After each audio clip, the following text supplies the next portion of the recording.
All right, according to Verizon, we're at 3 o'clock. At this time, Betty, could you read the declaration of electronic meeting? Yes, sir. On May 5th, 2020, the Middlesex Board of Supervisors ratified a declaration of emergency issued by the county's Director of Emergency Management and adopted an ordinance to ensure continuity of county government. A copy of this ordinance can be found on the county's website under Board of Supervisors Ordinances number 81. These procedures include the ability for the Board of Supervisors and other county public entities to conduct electronic meetings. Information on how to access these meetings by video and telephone will be posted on the county website. The provisions of the ordinance and electronic meetings is in effect for a period of 6 months unless amended, rescinded, or readopted by the Board of Supervisors.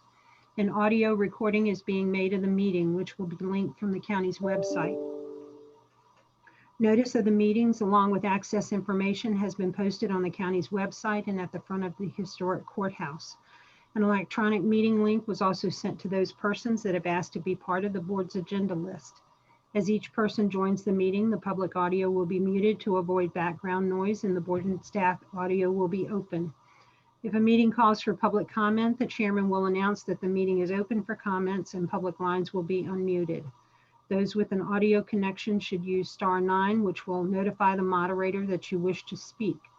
To unmute your own phone, you should use *6. Those with video capability are to use the raise hand feature to be recognized by the chair. Each person will be given 3 minutes to speak and each speaker must identify themselves when speaking. All votes will be by roll call and recorded in the minutes. Board members who leave the meeting or arrive must verbally note their attendance. If all board members are not joined by video, a roll call will be made every 2 hours to confirm a quorum. Okay, board members, are there any questions of this process? If not, the essential business of the board meeting is being done. Purpose of this meeting is our September 2020 meeting. At this time, Brother Reggie Williams, could you lead us in prayer, followed by the pledge of allegiance to the flag by Matt? Got to put your mic on, Reg. Okay, let us pray. Oh, gracious God, our Father, we come once again, Father, at the first Tuesday of the month. Father, be with us. Help us to open our minds that we'll be good listeners, Father, and good doers, Father, making the best decisions that we can make for our taxpayers. Father, thank you for your grace, your love, and your mercy to carry us through this terrible time. Father, strengthen us now that as a unit and as a county that we may grow closer. In Jesus' name, we all do pray. Amen. Amen. Would all citizens join me in the Pledge of Allegiance? I pledge allegiance to the flag of the United States of America and to the republic for which it stands, one nation, under God, indivisible, with liberty and justice for all. Thank you. All right. At this time, I would like to have roll call. Mr. Koontz, Present. Mr. Mansfield, Present. Mr. Williams, Present. Mr. Kimbrough, Present. and Mr. Jesse. Yes, very lagging.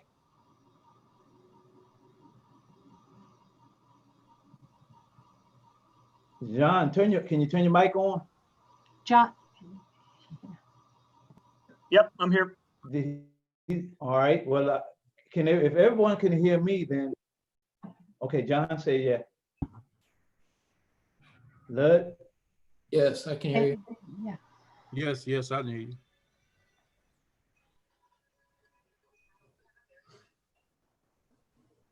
We seem to be having problems with that computer down the hall. All members are present, Mr. Jesse. All members are present. Can all members hear me? Just raise your hand. Yes. Everything looks okay. All right.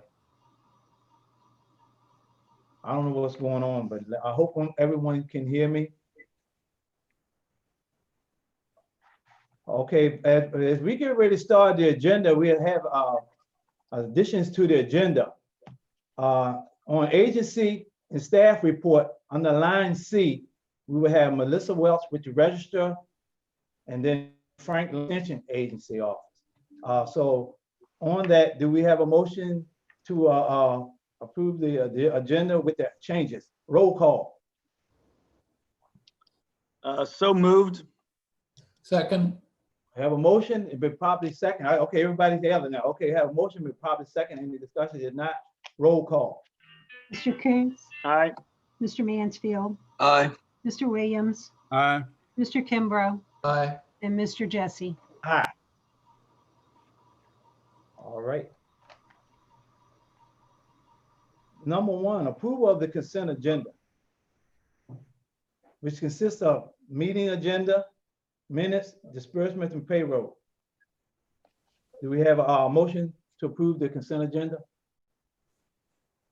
I so to move. Second. We have a motion by Pete, second by John. Any more discussion? If not, roll call. Mr. Coons, Aye. Mr. Mansfield, Aye. Mr. Williams, Aye. Mr. Kimbrough, Aye. Mr. Jesse. Aye. Motion so carried. At this time, I'd like to open the public comment. Kevin, do we have anybody that want to speak? Yes, sir, Mr. Chairman. Ms. Sanders does. Let me make sure she can. Okay. All right, Monica. Okay, can you hear me okay? Yes. Okay. I would like to say that as I look over the agenda and I look at the expenses and things, and it seems to me that Middlesex County, who has about 10,000 residents, is really spending a lot of money. And I think it's going to come back to bite all the people, especially those that are living on fixed income. And I think the last time we discussed things, you said that they would not be forced to either connect to sewer or water if it came past their house, but you never said anything about paying sewer and water fees if they came by your house, even if they weren't connected. And so I'd like somebody to address that at some point, because that may be the case, but most of the people here don't need sewer and water. And I am looking into something, a different type of sewer thing that does not require a line. And I have not finished getting that information yet, but I would like to do that. But I would like you all to please be mindful of how much money we're spending. Thank you very much. Thank you, Monica. Do we have anybody else? I have written comments that were asked to be read. If there are no other, We do have at least one more gentleman, okay. Mr. Cola.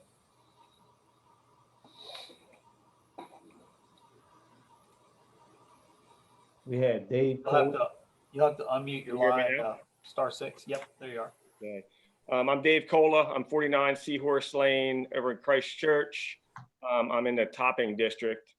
And I come as an avid outdoorsman, a fisherman, a waterfowl hunter, and a father that loves to explore the lower Rappahannock River with my family. I spend a lot of time on the river, and I very much believe that it defines this area and provides us with an incredible opportunity for quality of life, quality of community, and if appreciated and taken care of, I see it as an economic stability builder and gainer. I see this potential study or the potential study in scenic river designation as a source of increased local knowledge, local pride, and appreciation. I see people from off being more curious about a river with the scenic designation and spending their money in our local businesses. This designation will help share our story and our culture and our ecology. We live in a special place on the Rappahannock. I believe that we live in a special place in Virginia, and I believe that we live in a special place in the United States. This study and the scenic river designation will highlight these realities and will be a gift for generations to come. In a time that uniqueness is going away, this designation will help hold on to our identity and will provide for a healthier local community in the short run and the long run. So thanks for all your support and what y'all are doing for the leadership in the county. And I'd like you to think strong about what that designation will do for us. Thank you. All right, and Mr. Chairman, we have a caller whose last digits are 8471 that would like to speak. Okay. Yes, this is Russ Perkinson. Sorry, I had connection problems, so I missed some of the previous comment I was interested in. I'm a property owner in Topping on Grace Point Road. I'm a trustee for some land zoned conservation that fronts on the Rappahannock. Now, the Rappahannock's one of the few remaining largely non-industrialized rivers on the East Coast. I would strongly encourage the board to support the effort to designate the lower Rappahannock as a scenic river. I understand some of the adjoining counties have passed resolutions. Thank you. Thank you, Russ. All right, Kevin, any more? No, sir, Mr. Chairman. All right, Betty, you can read the letter that you had at this time. Okay. This letter is from Clark Waring, Saluda, to the Middlesex Board of Supervisors regarding the monument on the courthouse grounds. Why should the Confederate monument on the courthouse grounds be offensive to anyone? There is no flag. There is no statue of a person. It is only an inscription remembering the men and women of Middlesex County during those trying times. It is expressing a moment in history that we should not forget for fear of having something similar repeated. The inscription is a reverent and loving message to the families of Middlesex County. It reads, quote, "To commemorate the valor and patriotism of the men and the devotion and sacrifice of the women of Middlesex in the defense of their liberties and their homes," end quote. That is all it says. It should not offend a clear-thinking person, and it does not advance any group or race by taking it down. Maybe this country needs patriotism and whole living families who are willing to defend liberty. We certainly do not need George Soros, Antifa, and other left-wing organizations influencing the well-intentioned groups. Furthermore, the Department of Historic Resources is considering the nomination of the Saluda Courthouse area to the National Register of Historic Places in the Virginia Landmarks Registry. So why would one want to remove this landmark that is within the area that is being considered for such a nomination? That is all. All right, thank you. If we don't have any more, let's close the public hearing and public comment and go to constitutional officer. We have Kathy Thrift on page 38 to 42. Kathy, I'm here. how are you? We got your information, and I just wanted to know if any of the board members have any questions. You would like to say something? I hope this report is a little clearer than the one we had been doing for you, since it was a little confusing as to payments being collected or percentages through what month. So now these are showing you exactly what's happened in August of 20 versus August of 18 in each item, percent collected. And we're right around the same ballpark. It looks like to me for the last 3 years. Right, yeah, just by looking at everything, yeah, we're right around the same with everything that's going on. Mr. Chair, I had a question. Yes, Matt, could you go to page 38 of the agenda, please? Would you like me to try to share my screen? Yes, please. All right. Heading there now. And I agree with you, Kathy. This really does give me some comfort that our numbers for 2020 across the different tax line items is in line for the most part with 19 and 18. And in fact, there are areas where we can see improvements in collections. So I appreciate the report. My question, once we see page 38, is in regards to the transient occupancy tax. I think it's coming up now. So it's the next to last to the bottom there. it's my understanding that in 2020, it's the first year we're collecting at the 5% level. And then in 2019 and 18, we were at 2%. Is that correct? Well, this is May. May is here too. For 2020, we started collecting July 1st for the 5%. Okay, so largely what we're seeing in that $51,342 number is weighted at 2%, but there is some 5% level collections in there, correct? Yes. Yes, sir. Okay. Can you speak to why 2018 was so low? If it was at 2% and 2019 was at 2%, I can't imagine that our occupancy was 6 times higher in 2019 than 2018. Do you have any recollection of why that might be so different? This is showing you, John, that what we collected through August, and we didn't start collecting TO tax until July of 18. I see. So that was Okay. only 1 month. Okay, so that was the very beginning of the transient occupancy tax at 2%. Then we had 1 full year in 2019, but even that is only showing 8 months of that collection. And then 2020, we're showing 8 months of collection at a hybrid, mostly 2%, but then a little bit of 5%. Yes, sir.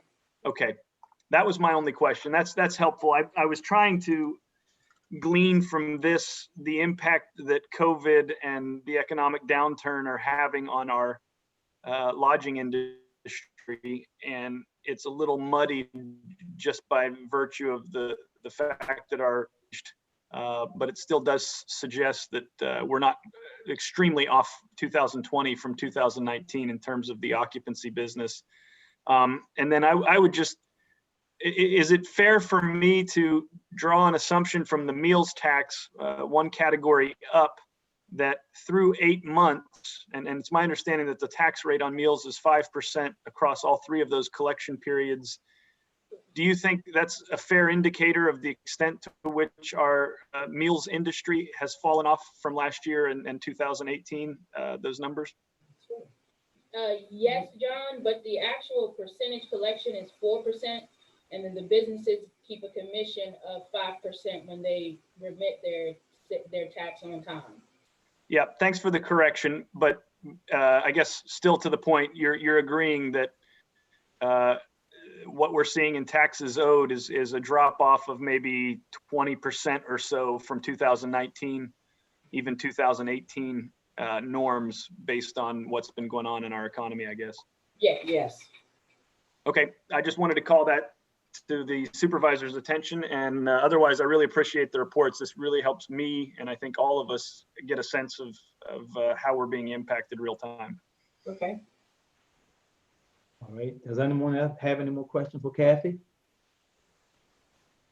If not, thank you, Kathy. You're welcome. All right, now we have the Commissioner of Revenue, Burt. May Burt. Anybody have any questions for May?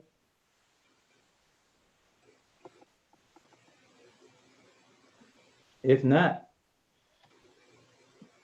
well, thank you. Okay. All right. Next will be line C. It'll be our sheriff office. Mr. Chair? Yes.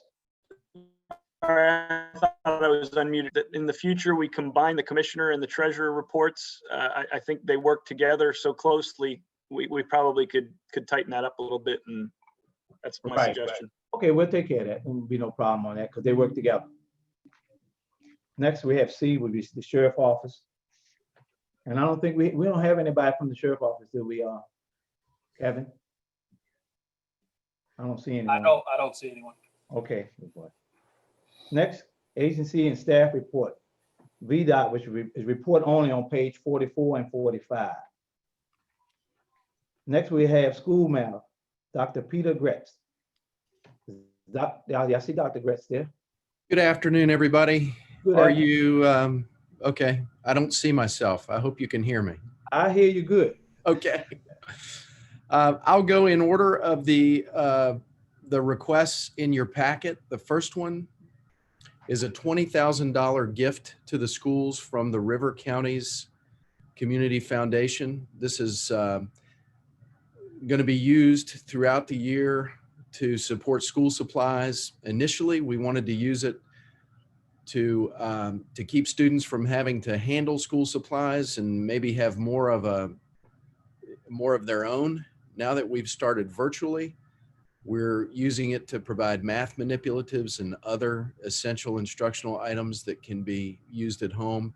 And frankly, we're reserving some of it to see how things go. But I'm happy to answer any questions about that. This is a gift to us. It actually went to a couple other school divisions as well in that in this region. Right.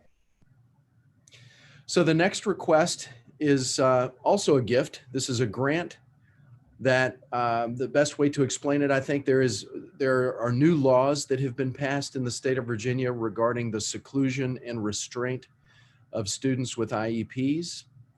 And part of that legislation involves mandatory training that is done of all school personnel all across the Commonwealth.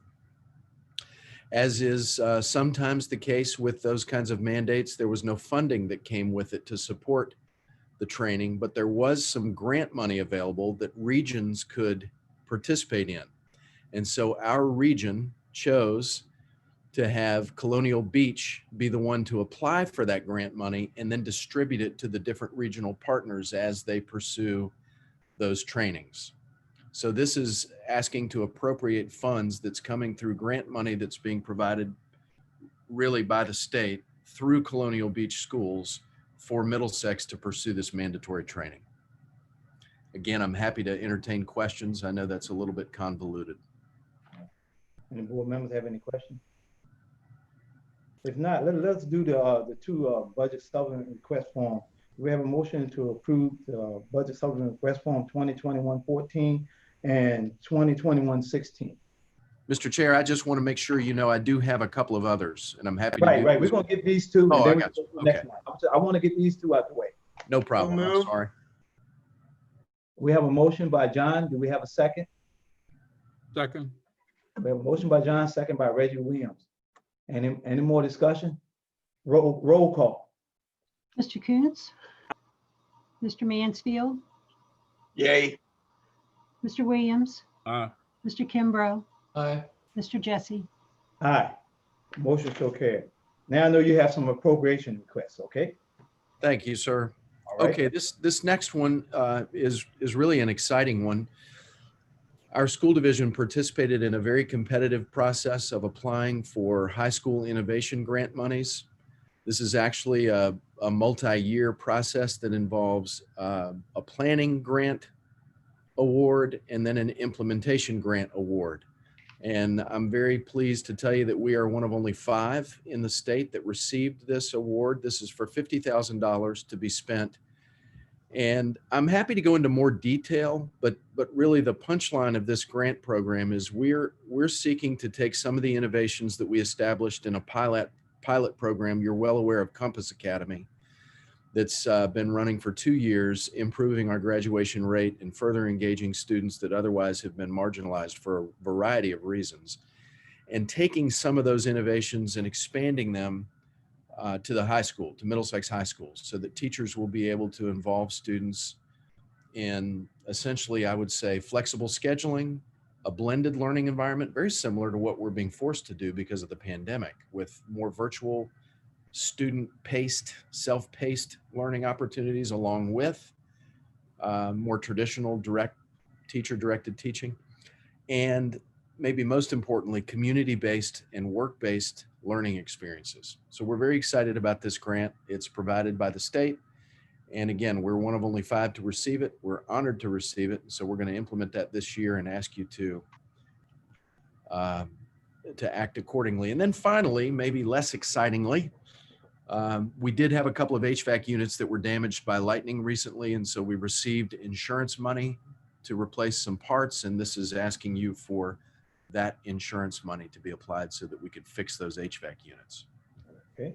Does any board members have any questions on these? Yeah, Dr. Gretz, can you speak to members of your staff that were involved in bringing down $50,000 in grant money? I know that it's hard for people to sort of be tasked with these kinds of items, but who is it on your team that found the time to bring that money to our community?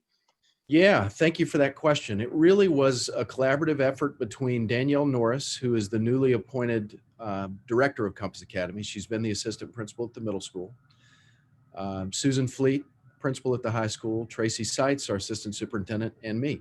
And we sat down to really envision that and crank out the application. It was done, as you might imagine, a little bit at the last minute. So it was 11th hour work, but really rewarding and just very confirming of a lot of what we've been doing, that the state saw out of all of the many applications that this was one that they wanted to support.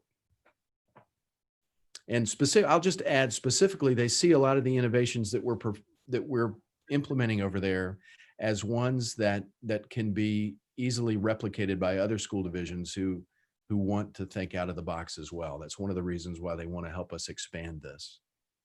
Yeah. Well, that's great. I got just one question. Yes, sir. On the $50,000 grant, we don't have to match anything with it. No. It's a straight out grant. And No, the second question, I noticed on the line items below that out of the 6 items, or 5, 6, 7, 3 of them happen to be wages and salary. So is it some way that it's going to be some type of hiring service in there? Or look like most of the money is going toward wages and salary? Yeah, thanks for that question. The first line, salaries and wages, is intended to support a part-time facilitator to help us plan. That's one of the ways that we want to spend the money. And then the other 2 are for substitutes. The first line is really benefits, and the other one is substitute salaries to support teams of teachers going to visit places like Albemarle Tech or other similar innovations where we can help folks get a vision for what we're trying to accomplish at the high school. Okay. Substitutes for teachers who would be pulled out to go on field trips, essentially. Okay. Does anyone else have any questions for Dr. Gretz? If not, do we have a motion for FY 2021-17 appropriation request form and also FY 2021-18 budget supplement request form? I move that we approve. We have a motion by John. Do we have a second? Second. We have a motion by John, second by Reggie. Any more discussion? All in favor? Roll call. And just to note, they really are the same thing. They're just called different things at the top of the page, but they both are budget supplements. Okay. All right. Mr. Coons? Aye. Mr. Mansfield? I do not see Mr. Mansfield on the screen. Mr. Williams? Aye. Mr. Kimbrough? Aye. Mr. Jesse? Aye. Motion so carried. Thank you very much, everybody. All right, thank you, Dr. Gretz. Next we Mr. have, Chairman, before Dr. Gretz leaves, I had one other question. yes, It's my understanding we're in day 2 at the public schools of virtual learning, and the school board agreed we would try that for 6 weeks and revisit it. But I believe I heard that out of our 1,137 students on day 1, 1,092 were able to successfully log into the Canvas program, which is their portal, which is 96% of our students. And that was a pretty quick pivot for the school system. Dr. Gretz, can you comment on your success and how things are going at the school system? Yeah, thank you so much. I'm having an audio issue. Oh, there we go. okay. Thank you. It really has been very successful. And I would attribute it to really, we got on board for some training very quickly this summer that was available through Virtual Virginia. Canvas is the learning management system. Our teachers worked really hard on their time this summer to participate in, frankly, unpaid hours and hours and hours of learning and building these lessons. And our tech department has just done a phenomenal job of working to creatively connect students who otherwise, about 39% of them who otherwise would not have access to more traditional ways of connecting through broadband or cable. And so I think just really great communication among the schools, the principals. Our team has just really come together this summer to very creatively try to work on alternative ways of making sure everybody gets connected. And I think it's also probably gives us a great picture of just how much longing there is out there among our students and families to get reconnected through school and to learning. But thanks very much for that. It really is refreshing to see it happening, and very hopeful to think about the way that we can maybe more robustly involve students at school in the future as regulations allow. Really do appreciate that. It really seems to have gone very smoothly. We've got great communication with parents. Most families who are having issues are rolling up their sleeves with us and giving us great feedback, and our folks are being very responsive to to address whatever those needs are. We're still waiting on probably about 26 hotspot devices that Verizon, no fault of theirs, but they, tomorrow, there's always tomorrow. They're coming tomorrow. And then tomorrow they're coming the next day. So we do have a couple of families that are hanging out in the wind that as soon as we can get these devices on our hands, we'll have them connected. But they are working by phone with their teachers. And we do have the devices that we've given them with preloaded content that they're just not able to do the synchronous learning. So all of our students have live instruction if they're able to participate in it in the morning, in addition to asynchronous opportunities that they can do on their own time. I feel like I could probably talk about this for a long time, and I don't know that that was your intention, but thank you.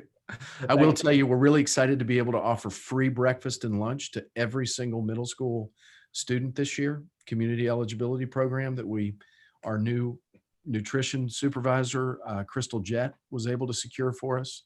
So we did our first distribution today of breakfast and lunch for today and tomorrow. And then on Thursdays, we'll do a distribution of 3 days of meals, Thursday, Friday, and then the forthcoming Monday. And that's going really well. They worked really hard. I know Crystal was here late last night, and she was at the high school around 4 a.m. this morning, making sure that all those bags got packed. We're delivering about 78 of those meals to people's doors who don't otherwise have transportation. And then I think we served 183 meals to those who were able to come to the high school or the elementary school to pick them up.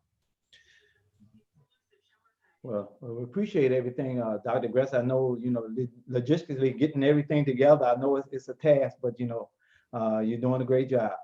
Thank you. I really appreciate that and feel the same way about you and your group's leadership. Thank you for your support of our schools.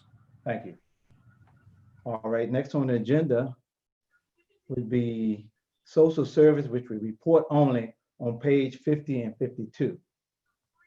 And then next will be Melissa Welch, our registrar. Melissa, unmute your phone.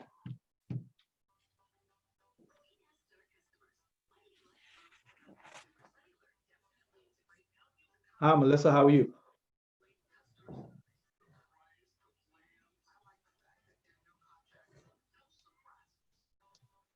She is unmuted. Go ahead, Melissa.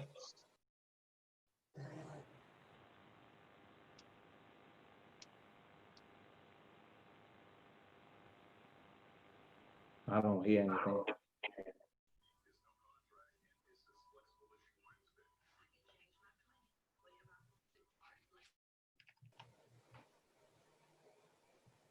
You want to try to come back to? Oh, I tell you what, let us come back to Melissa and go to Frank Long with the Extension Agency. Frank, are you available? I am. Thank you for having me today. How are you? I'm doing well. I just wanted to introduce myself to the board. I started here back on August 10th, working for VCE and Virginia Tech, and I just wanted to get my name out there to you in hopes that we can talk and maybe formulate some programs in the future. Right, well, thank you then. Any board members have anything to say? If no question, welcome you on the board on there, okay? And the Thank county. you for having me. Okay, all right. Next, Melissa, are you back on now?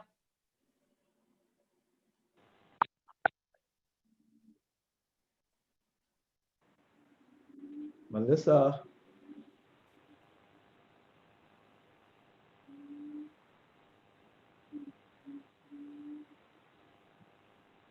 Not Matt, Kevin. Is there any way you can help her out? I guess she's not, I guess you can't because she's on. Hang on one second, Mr. Chairman. Okay, Yeah, I think Kevin's trying to help her out.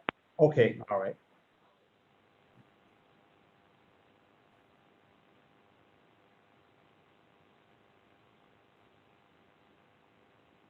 I see something on her now. While we have a minute, Mr. Chair, I'd just like to point out that I was having a conversation with Rebecca Morgan at the Social Services, in particular, looking at the SNAP numbers that she presented in the report. Right. We in 2016 were at roughly 720 SNAP cases. That dropped a little bit below 717, a little further to 690 and 18, and then all the way to 640 in 19. So in June of this year, which is the close of their fiscal year, it jumped up to about 725. That's a huge jump from 640 to 725 in the last year.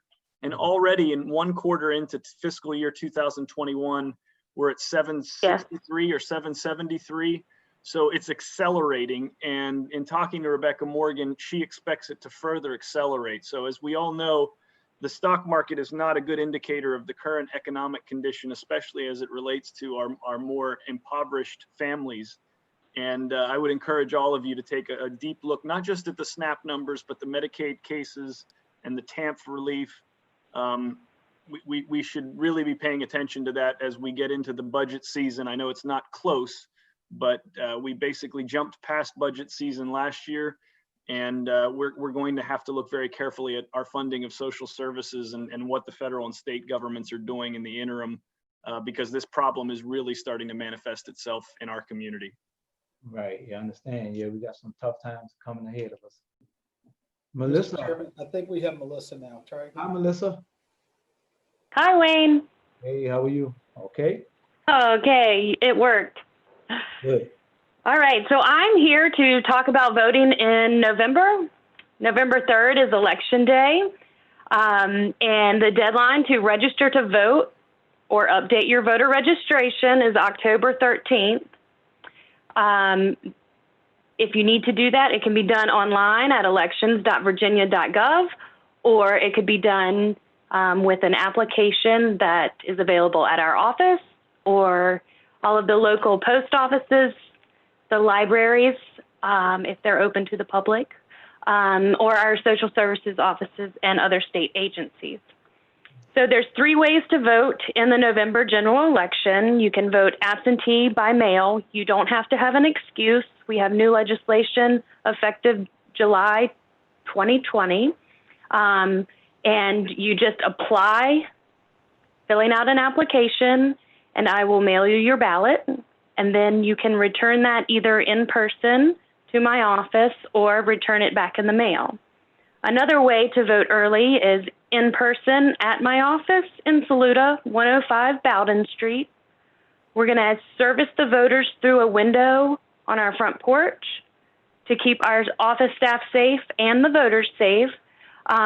You would just have to come up to the window, state your name, address, show an ID, and we'll issue you your ballot. You'll vote it in a voting booth out on the porch, and then cast it in the machine just like you would do on Election Day at the polling place, but it's done early. Both of those start September 18th.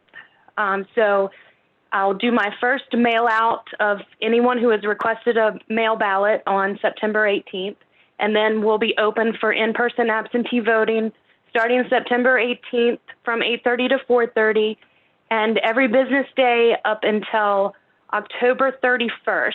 And October 24th and October 31st are Saturdays, and they're the 2 Saturdays prior to the election, and we'll be open from 9 to 5 both of those days.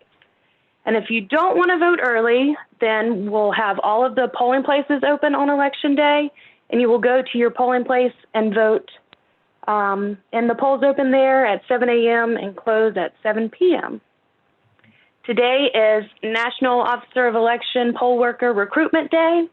So if you know of anyone who would like to help us out at the polls on election day, we're always looking for friendly faces to do that. So you can send them my way. And other than that, I'll take any questions from any of y'all.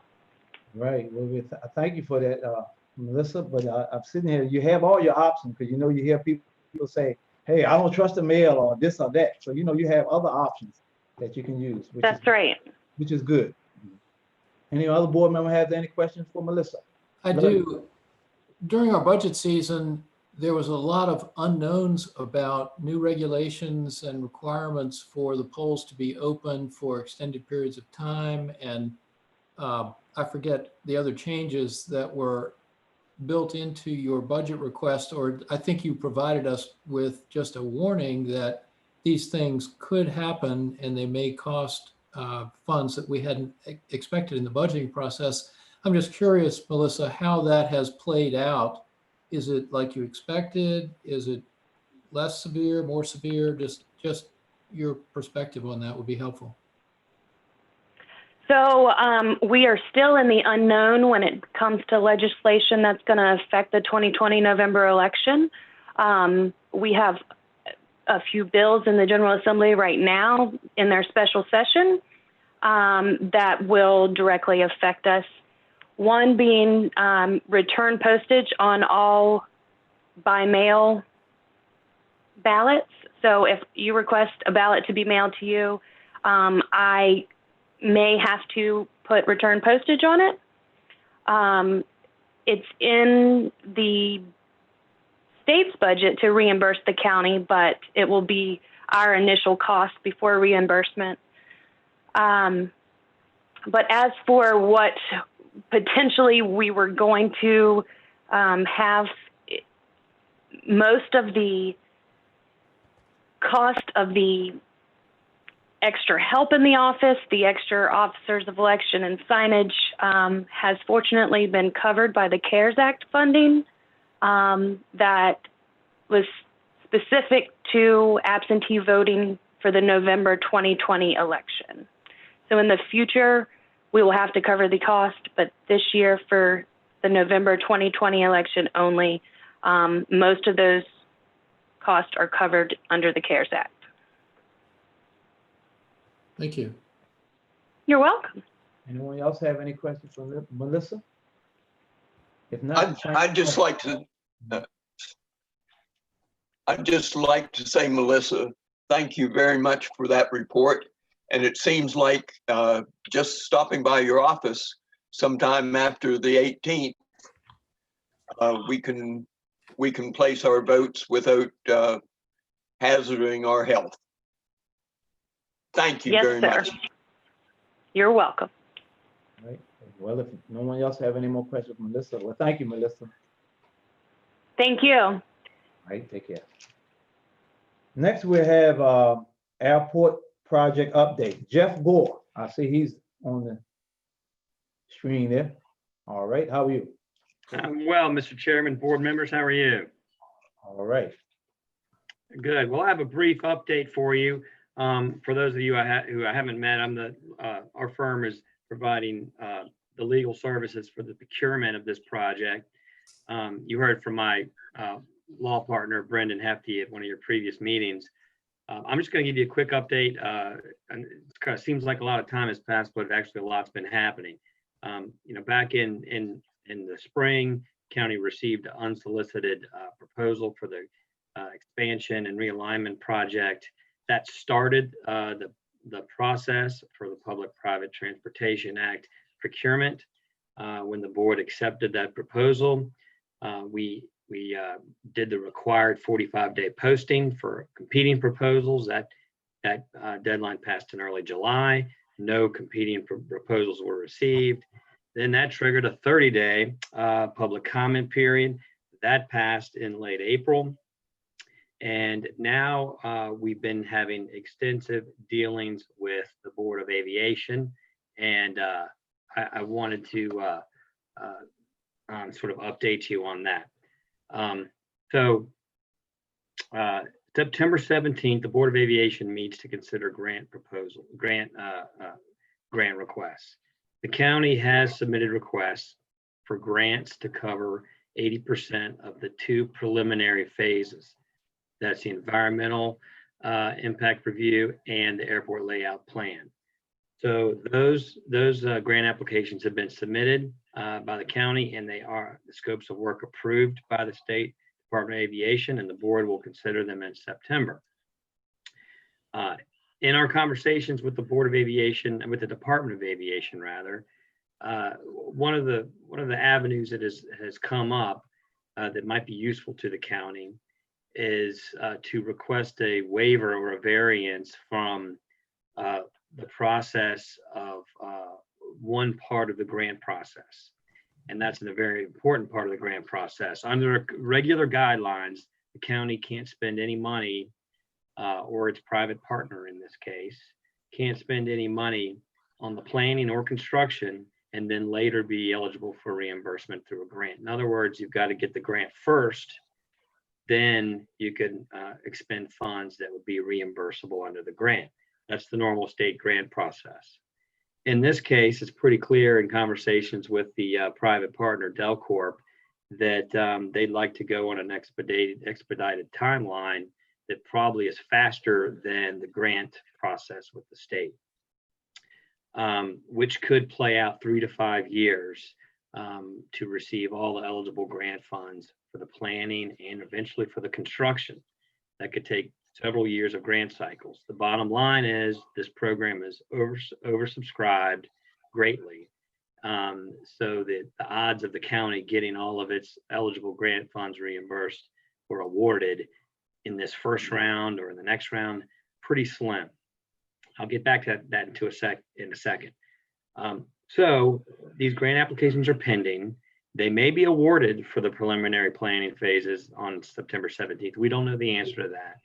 Just in case they aren't, and this is at the advice of the Department of Aviation, we recommend that the county submit a formal request to the Board of Aviation for a waiver from its normal policies, which would allow, if the county wants to proceed on terms that we would negotiate with Delcorp, would allow you to go forward with the planning phases, not waiting on future grant rounds.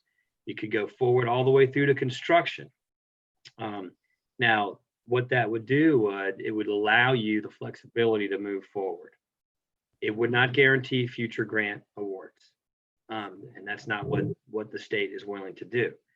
But it is significant that they will hopefully deviate from their normal process to allow the county to move forward in a more expedited manner in a way that works with the private partner and leverages the private funding.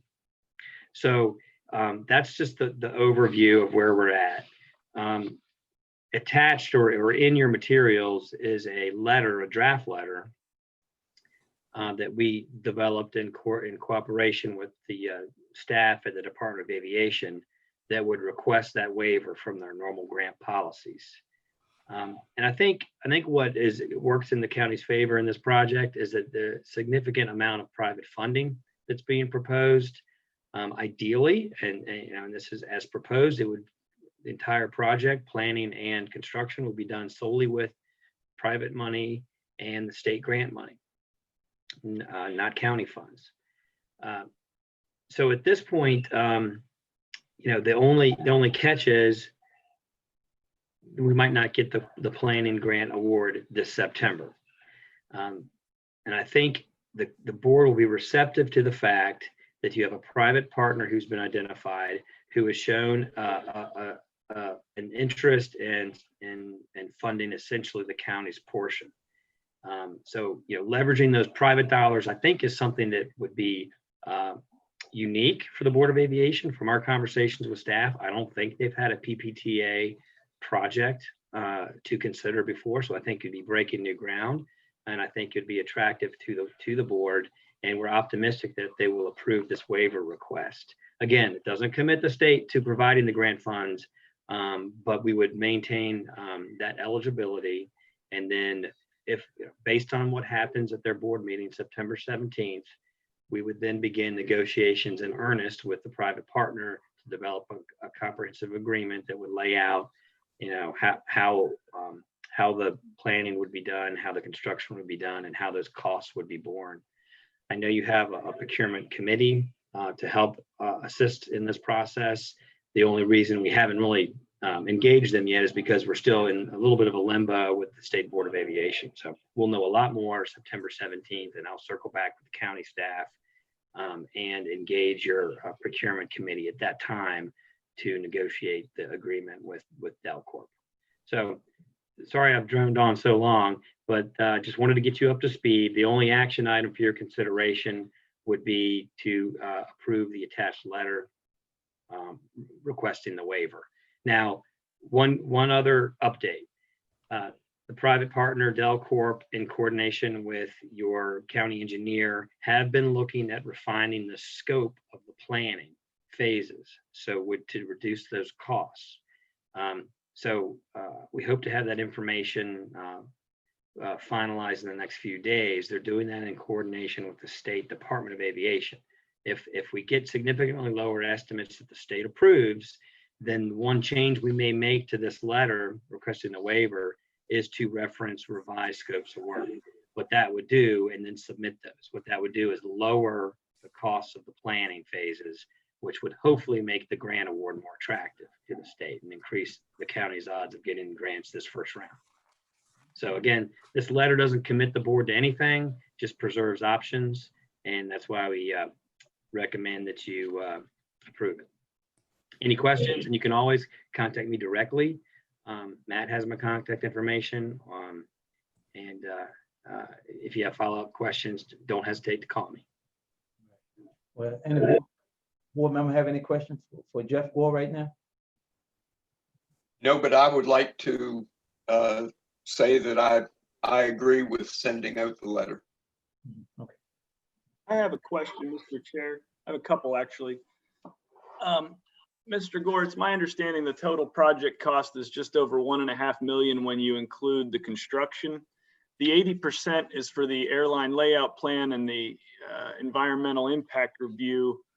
And basically what we're considering doing in this letter is saying it's very likely we're not going to get the grant. And we're saying we're going to find that 80% somewhere else, be it from Delcorp or the county, which 80% of the ALP and the EIR is an additional $175,000 that the county is potentially on the hook for. None of this has to do with the construction costs at this point. Is that correct? That's correct. And again, this letter is not committing the county to fund anything. This is simply preserving the option should you want to go forward in advance of the grant. But you're right, Supervisor. The key at that point would be negotiating with Delcorp on how those costs are borne if we go forward without the grant in hand. It's been indicated by Delcorp, Mr. Barber, who most of you I'm sure know, that he would be willing to front those costs. I think that's one of the reasons why they're looking at reducing the scopes and getting those costs down. But you've hit the issue right on the head, but this letter doesn't commit the board to doing anything. Right, and I guess I may have misinterpreted, and maybe this does come down to a procurement discussion later and a commercial negotiation, I guess, with the private entity. But I guess what I thought I read was that Delcorp felt that the estimate of $102,000 for the environmental impact review seemed high, and he thought he could do better than that. It wasn't quantified necessarily how much better, but what this letter I think is doing is taking $230,000 in ALP and EIR estimated costs, saying where we were hoping to get 80% from the grant, we're still hoping, right? But we're going to move forward and potentially relinquish our attempt to get that grant money which is already an oversubscribed pool of funds, and it may take years to get, so that we can get to the next step, which is, okay, we're now in a commercial negotiation with the only bidder to cover the costs of the EIR and the ALP, but that's just this phase. If we were to get through that, either get the grant money from VDOA or come to an agreement with Dell Corp, we're then at a new plateau where we still have to find 1.3 million in estimated construction costs, and I believe that was a 70% grant, and that's a separate grant. We're not talking about that right now. You've summed it up well. That is a separate grant, and you cannot go forward. The county can't even apply for the construction grant until you've completed the 2 planning phases. So those grants are all 80-20, state, local. When you see mention of a 70-30 grant, that's something that's been proposed by the private partner to increase the amount of private funds or non-state funds to make the grant more attractive for award. Okay, my final question, I guess, and maybe I didn't even have a question in there. I was just summarizing for clarity on my part. If we've gone this long, and I understand there's urgency on the part of our private investor potentially, if we've gone this far, why not wait 16 days and find out what VDOA decides on the 17th and then hear this in the October meeting? My understanding is they meet quarterly. So at the advice of the director of VDOA, it was to submit this letter at this meeting. So that's we're following the advice of based on our conversations with the director of the department. That they're not mutually exclusive. The grant award and the waiver, they're independently looked at. So the board's not gonna, our understanding that the board's not gonna say, well, since you've asked for the waiver, we're not gonna grant your award. That's not how this would be considered. The grant stands on its own, as does the waiver request. It could be that the board is successful in getting the grant for the ALP, but not the EIR. So it's still a lot of moving parts. Bottom line is this, this doesn't really commit the board to anything. It just keeps options open. All right, well, thank you on that. Any other board members have any questions? Mr. Chairman, just real quick, if I may, I wanted to ask Jeff, are you aware whether the state aviation meeting on the 17th will be in person or will it be on Zoom? And if so, would you like a county delegation to attend that meeting along with you? My understanding is that it will be in person. Their details aren't available on the website yet, but I will get that to you as soon as it's available. But my understanding is in person is at least an option, and that they would very much encourage county representation. So as soon as I have those details, Mr. Walker, I'll follow up with you. Probably going to want maybe you, Mr. Chair, maybe Mr. Williams, because the project's in his district, along with myself, along with Mr. Barber, maybe Ms. Muncie. So we're probably going to want a little delegation there, showing the county's interest in this. And the other thing, if I wasn't clear on this, if the refinement of the scopes of work brings those grant estimates or needs significantly down, we can make that update for the board's consideration too. So, but yeah, in-person meeting September 17th, more details will follow. Okay. All right, well, thank you, Jeff. At this time, do we have a motion to approve the letter grant or waiver for the grant? And as Jeff was saying, just give us some other options, and we're not really obligated to anything at this time. Madam Chair, I move that we ask for the waiver for the grant. All right. We have a motion by Reginald Williams. Do we have a second? A second. Second, okay. We have a motion by Reginald Williams and a second by Pete. We have a motion and probably a second. Any more discussion? All in favor of that motion? Roll call. Mr. Coons, Aye. Mr. Mansfield, Aye. Mr. Williams, Aye. Mr. Kimbrough, Aye. Mr. Jesse. Aye. Motion so carried. Well, thank you, Jeff. Thank you. Appreciate it. All right. Next, sewer committee update. Lud Kimball. Thank you, Mr. Chairman. The Sewer Study Committee met on August 19th, we had 6 of our 7 committee members present. We had 3 guests and 4 people from Timmons Engineering. It was the first opportunity for the committee to speak with Timmons. First, I want to say I'm very grateful to the citizen volunteers who are serving on this committee.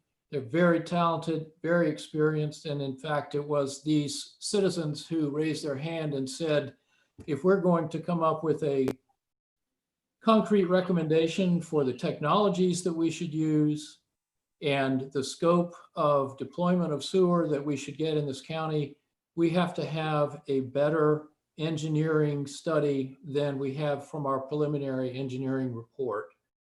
And that's what began this project of forming a partnership with who is proposed now as being Timmons Engineering. We really took seriously the recommendation of these committee members. I would just like to reinforce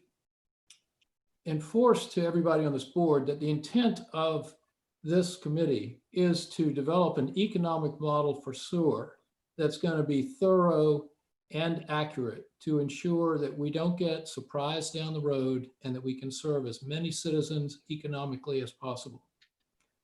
What we would like Timmons to do is help us develop those estimates that are a level above the preliminary engineering report. We can't develop an engineering plan that is at the bid level at this point because we don't know what particular neighborhoods and what hookups are going to be desired. There will have to be meetings with the public and preliminary estimates and preliminary commitments by people saying, hey, yes, I do want to connect, so that that final level of bidding detail can be developed. So we can't get that far, but we can get a lot farther than we are and make sure that we haven't overlooked any details as we're putting together a thorough and reliable cost estimate.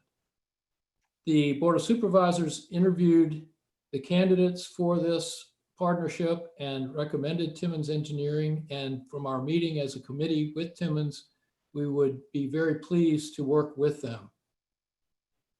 Interestingly, just to share with you, one of the alternative technologies to the vacuum system that the Hampton Road Sewer District was recommending and saying was the only way that they would proceed, one of the alternatives is a grinder pump system that is strongly recommended by Timmons for its reliability and the exposure that you have in a vacuum system in topography like we have, particularly in the lower end of the county, where there's a very high water table and there's a good chance of flooding, for example, in the system. This grinder pump system is a closed system, so even if it were flooded, there would not be any leakage into the system. I will mention that this grinder pump system was very well described in last week's Southside Sentinel. And any citizens who are listening to this, if you'd like to get more of a background, I recommend that you read that article. It was very well done. Once the contract with Timmons is finalized, which is under consideration at this meeting today, then they will begin a 60 to 90-day process of developing cost estimates and the economic models we need to understand just how this project can come together and benefit all the citizens at a reasonable level of investment. So that's my report, Mr. Chairman. Happy to answer any questions. Any board member have any questions? If not, thank you, Lud.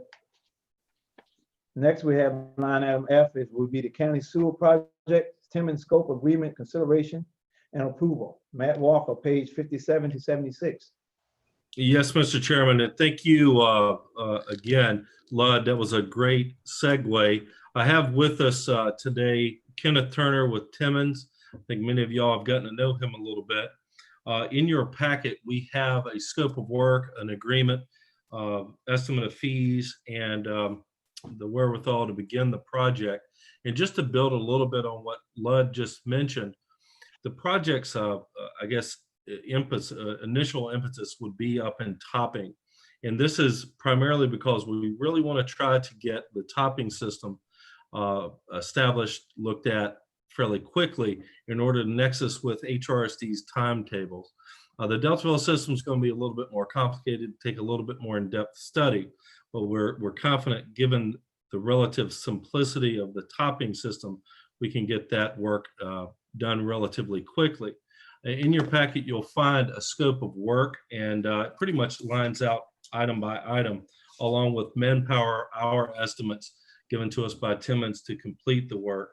You know, I think Ken and his staff and I have discussed this with the sewer committee and with LUD, and we're somewhat confident we can have that work completed by Christmas or first part of the year. And that would fit on the topping system, that is. I think that would fit very well into Hampton Road Sanitation District's timetable on their interceptor main project. The Deltaville project may take a little longer. I am confident, though, if the county can complete the study and make some decisions by early next spring, maybe late spring, we'd still be able to meet with a acceptable timetable with HRSD to plan for the interceptor main to run down to Deltaville to pick that system up as well. So if you have any questions on the agreement, we're here to answer them. Ken is with us today. He may want to speak to some of their approach on it. I don't want to put him on the spot. I just had him here to answer any questions the board may have. But we've reviewed the agreement. Heather and I have taken some cracks at it, and then the Timmons team looked at the agreement. I think it's the draft agreement in your packet is pretty well reviewed at this point, and we are comfortable with the rates and fees estimates as they're provided, along with the scope of services. Thank you, Mr. Chairman. Thank you. Does Kenneth Turner have to say anything? Yeah, I would like to ask a question. Are we talking about $15,000 connection fee? We haven't drilled down that far. That's going to be part of our evaluation and our economic model to determine what the connection fees are. Yeah. What is your guess at this point? I would say probably half that, somewhere in the $7,500 range. We're looking at, That's very good. Thank you. Yeah. Okay. And Pete, if I may, since you've given me kind of an opening and you jogged my memory, if the board will allow, I can address Ms. Sanders' concern as well. Heretofore, there's been no discussion of any kind of availability charge for any citizen who happens to have property located along the water line or a sewer line.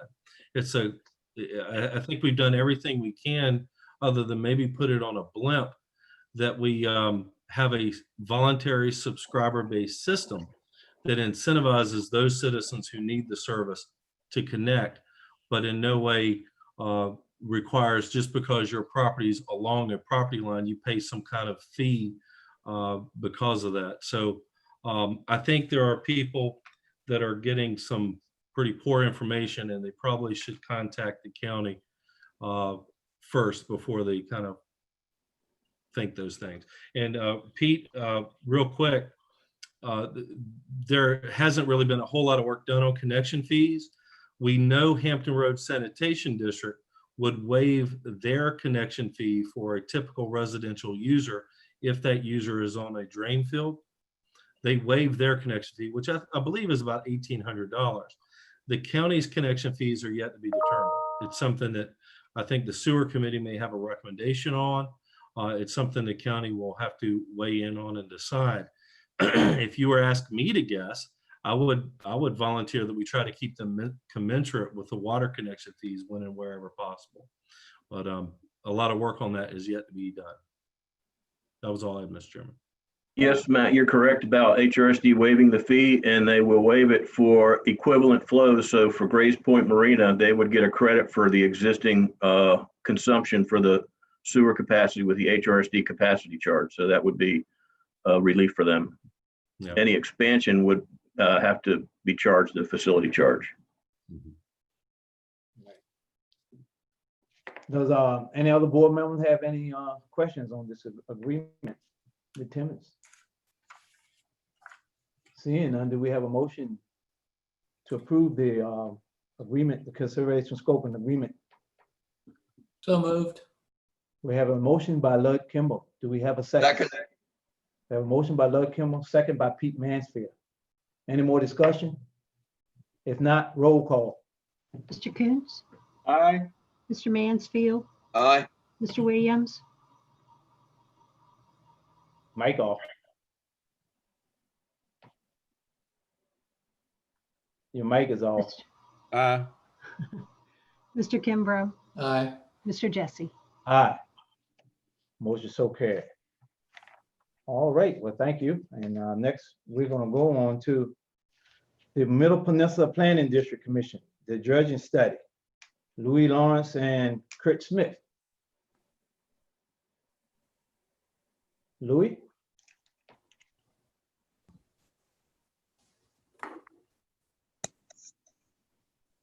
There we go. Hey, Louis. Good. How are y'all doing this afternoon? All right. Good, sir.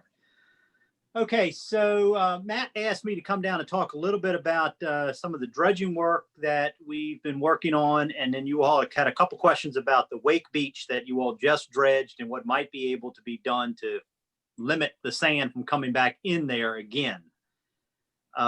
So I guess what I'd like to start with is maybe that question about Wake Beach first, and then we can segue into some of the dredging work that we're doing because it is interrelated. So there are 4 or 5 different federal and state programs that are available that you all might want to consider accessing to look at some design modifications to be able to either slow down the amount of sediment transport or redirect the amount of sediment transport that keeps filling back in the ramp. So I had Kurt, who's a coastal geologist by trade, take a look at the Google time lapse. And he thinks that most of all of that sand is eroding off of the Parrot Island complex, moving down to the shoreline and then laterally moving over. And so if you don't either stop that flow of sand or cut it off at some point, it's going to be really difficult to stop the flow of sand from filling up that boat ramp again. Now, that doesn't mean that you can't do it. We probably need to look at some engineering and design concepts that can help to either redirect or capture a lot of that sand that's moving in. There are several federal programs. One which would have worked is now closed. It was one of the congressional appropriations for hurricane damage. And I think this is probably where you would have some good opportunity in the future after the next hurricane or tropical storm comes through and Congress reappropriate some disaster resiliency money. This project that you all worked on would have been eligible for that. The hurricanes and tropical storms are moving a lot of sediment, and that's causing you all to have some challenges at managing public infrastructure. So I think that it would qualify under some of the disaster resiliency money to look at the design and engineering aspects of it. It's also a public asset. So after storms are damaged, if there's a declaration by the president, you access FEMA funding. And I believe that we could make a case for public infrastructure damage there at that site. It's going to require working with the Department of Game and Inland Fisheries since they actually own title to that site, unless they wanted to deed title over to you all so that you all would own singularly the title to that piece of property. It makes it a little bit complicated since DGIF currently owns part of that, if not all of the asset down there.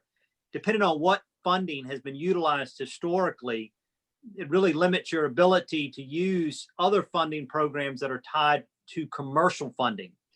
If what's known as Wallet Bro funding has been used to maintain that ramp historically, that's for recreational access.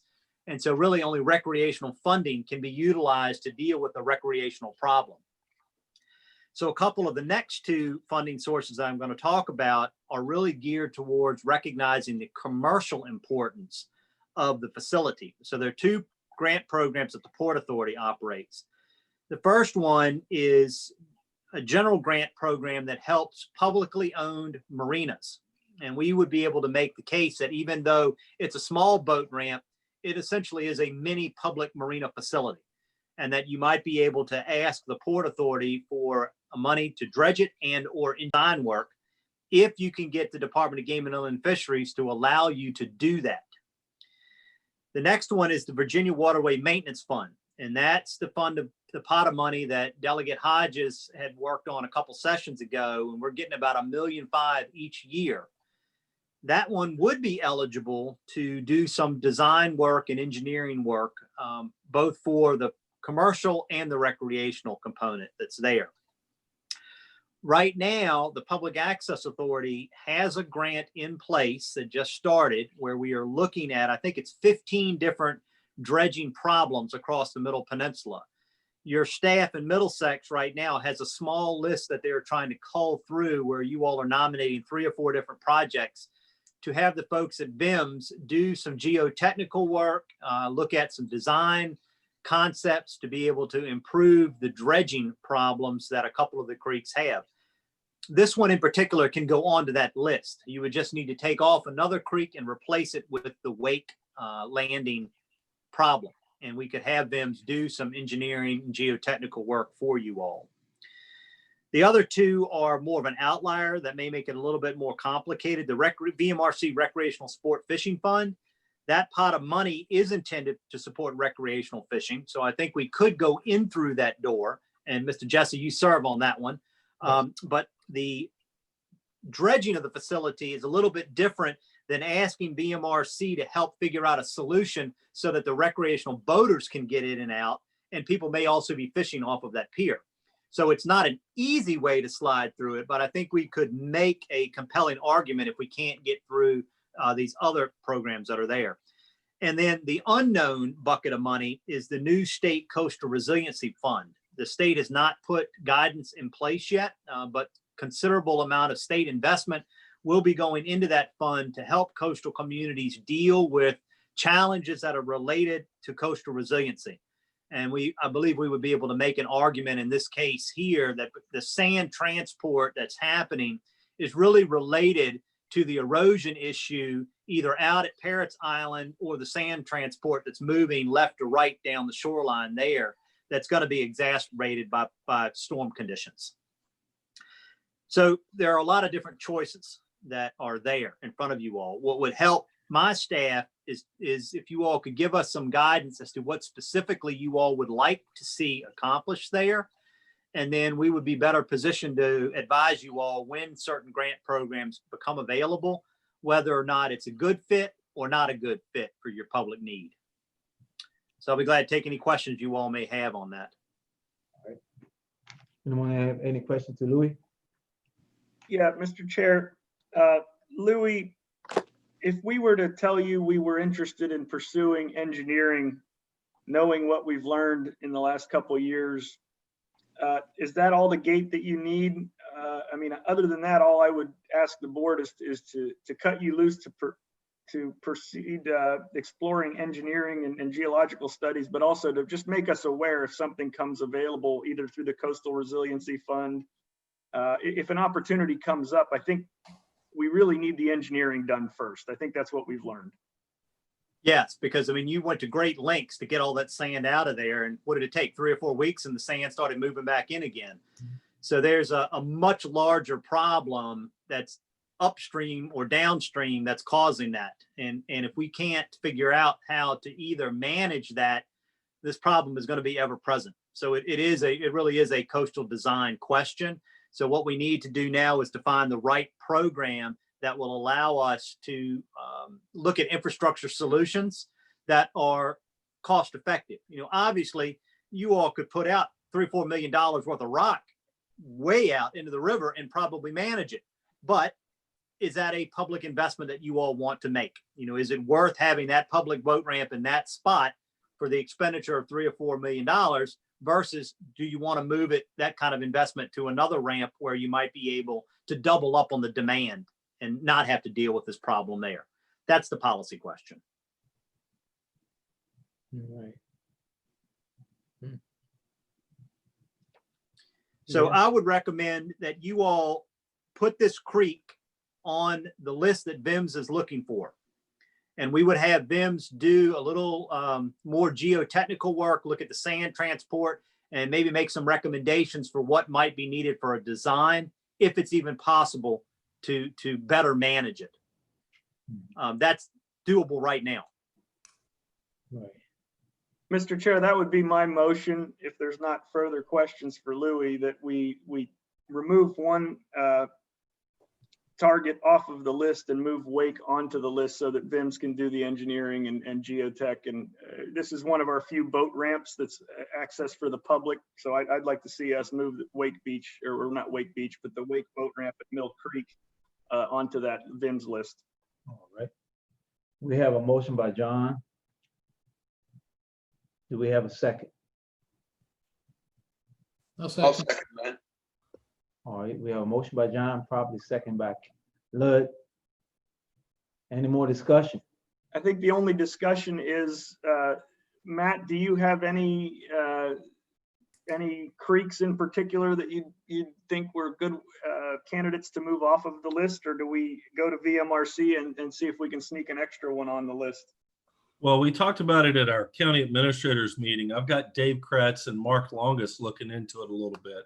And I've asked the question, I think Kurt's going to find out whether, if we wanted to study more, could we pay a little extra and have that done? But yeah, we've got a general idea. Mark and Dave are going to be forwarding up some recommendations, John. All right. So we have a motion and also been probably second at this time. Roll call. Mr. Coons? Aye. Mr. Mansfield? Aye. Mr. Williams? Aye. Mr. Kimbrough? Aye. Mr. Jesse? Aye. Motion so moved. All right. Thank you, Louis. Yes, Next sir. we have the Middlesex Water Authority. We have Greg Chambers and Matt Walker. Update in support of the availability of agreement on provision of the adequate water capacity in residential and commercial economic development. Yes, Mr. Chairman, and all of you know our chairman of the Water Authority, Mr. Greg Chambers, but I wanted to make sure the board was aware that we have with us tonight Untitled Chapter and Ken Baybud, our engineers with Bowman. And I believe when given the opportunity, they're going to walk us through our recent bids and answer any questions the board may have about the bids. And Greg, I'll yield the floor to you, and then I'll chime in as needed. Thank you, sir. You got to turn your mic on, Greg. Yeah. That's Thank usually you. me, Greg. Yeah. Right. Sorry about that. That's Yeah. As I think all the members of the BOS are aware, a couple of Wednesdays ago, we right before bid opening, we got some revised numbers from Bowman that were substantially above our original estimate. Numbers are all in your packet. You know, it was quite a surprise to us, and got us into a flurry of activity that continues till this morning. The main drivers for the overage were inflation, which frankly was exacerbated by the delays in the project due to obtaining easements. But two other contributors that constitute essentially scope change were the addition of Wilton Creek Road, where we picked up a decent number of subscribers in the range of, I believe, 39. Yeah, 39. Yep, is the number of additional subscribers there. And we also, in consultation with emergency services and the fire chiefs, modified, amended, and expanded the fire service protection, especially for the lower end of the county, to ensure adequate fire flows would be there to fight emergency situations for prolonged times at areas like the marinas. So that added quite a bit to our scope, and I think Bowman can go through that if you would like. Okay, the net result of this was a discussion back with the USDA to discuss the financial end of the project. The very good news is that the USDA stands ready to close on the loan for the expanded amount of money that we need for the project. but they have asked us for something that brings us here today to talk about an availability agreement. I liken what we're trying to do, and I believe I've said before this body before, we're trying to start up a very capital intense business with no upfront funds and no capital reserves to begin construction. And quite frankly, we're a startup business, and the USDA in this capacity is acting as our bank, and banks want to be sure that they can get paid back, and they look at us as a startup business with no cash reserves. So they are interested in collateral. And the analogy that I make is that when I was 26 years old and bought my first house, I didn't have enough money to put down, and the bank made me talk to my dad. Okay, and the good news is my dad took the action that got me on the right path, and fortunately, I never had to turn back to my dad because my income came in as planned, and I paid off that mortgage in full without my dad ever picking up a pen. So that's what we're here for today. We've got an economic model that shows with the new numbers, we're a little short on revenue, but we hope to close that with additional subscribers in the next few years. And the USDA has a more conservative model that has a number of assumptions that we don't believe are realistic, and they're asking us to have the county essentially sign an availability agreement that would provide funding to us only if we tell you we need it on a once-a-year basis. The reason that we feel good about that is that we have had to make some substantial scope changes to the project to provide fire protection all the way down to Stingray Point and to the marinas, and that added considerably to the cost of the project. The good news about the availability agreement is it is between the county and the authority, so it's like an agreement between me and my dad, is how I view it, not between me and the USDA or the county and the USDA. And contained in this agreement are that we can reduce its impact or dissolve it as soon as the water authority's economics are proven out through the first few years of operation. So we anticipate that we are not going to need any money immediately because we have some starting reserves, and our interest costs will increase only as we build out the system. And then we've got a 2-year period of interest only to the USDA before the substantial capital payments hit in the 3rd year of the project. So that's where we are. I think the agreement is in your package, and I've discussed it with many of you. And if you have any questions, I'd be more than happy to answer them. The other thing that I will point out is the model that the USDA uses does have a number of conservative assumptions. It's our assumption that after we are financially positive down the road, we will pay every dime of this back. And I should have said early on that as soon as we close the USDA loan, the first thing we will do is pay back the $1.8 million that the supervisors have given us to do the engineering and the early work on the project. So the county will be ahead, or will be receiving a check for $1.8 million in the next month or so as soon as we close this loan with the USDA. The other positive thing to say is it's very clear that for homeowners on our footprint, your property is going to be more valuable going down the road. We anticipate a 10% to 20% increase in assessed values associated with the properties that we impact, and there will be a return to the county in the form of enhanced real estate taxes for those properties that we've made more valuable down the road. That will go a long way towards offsetting anything that we may we may need in terms of financial support in the immediate term. So that's where we are. Questions?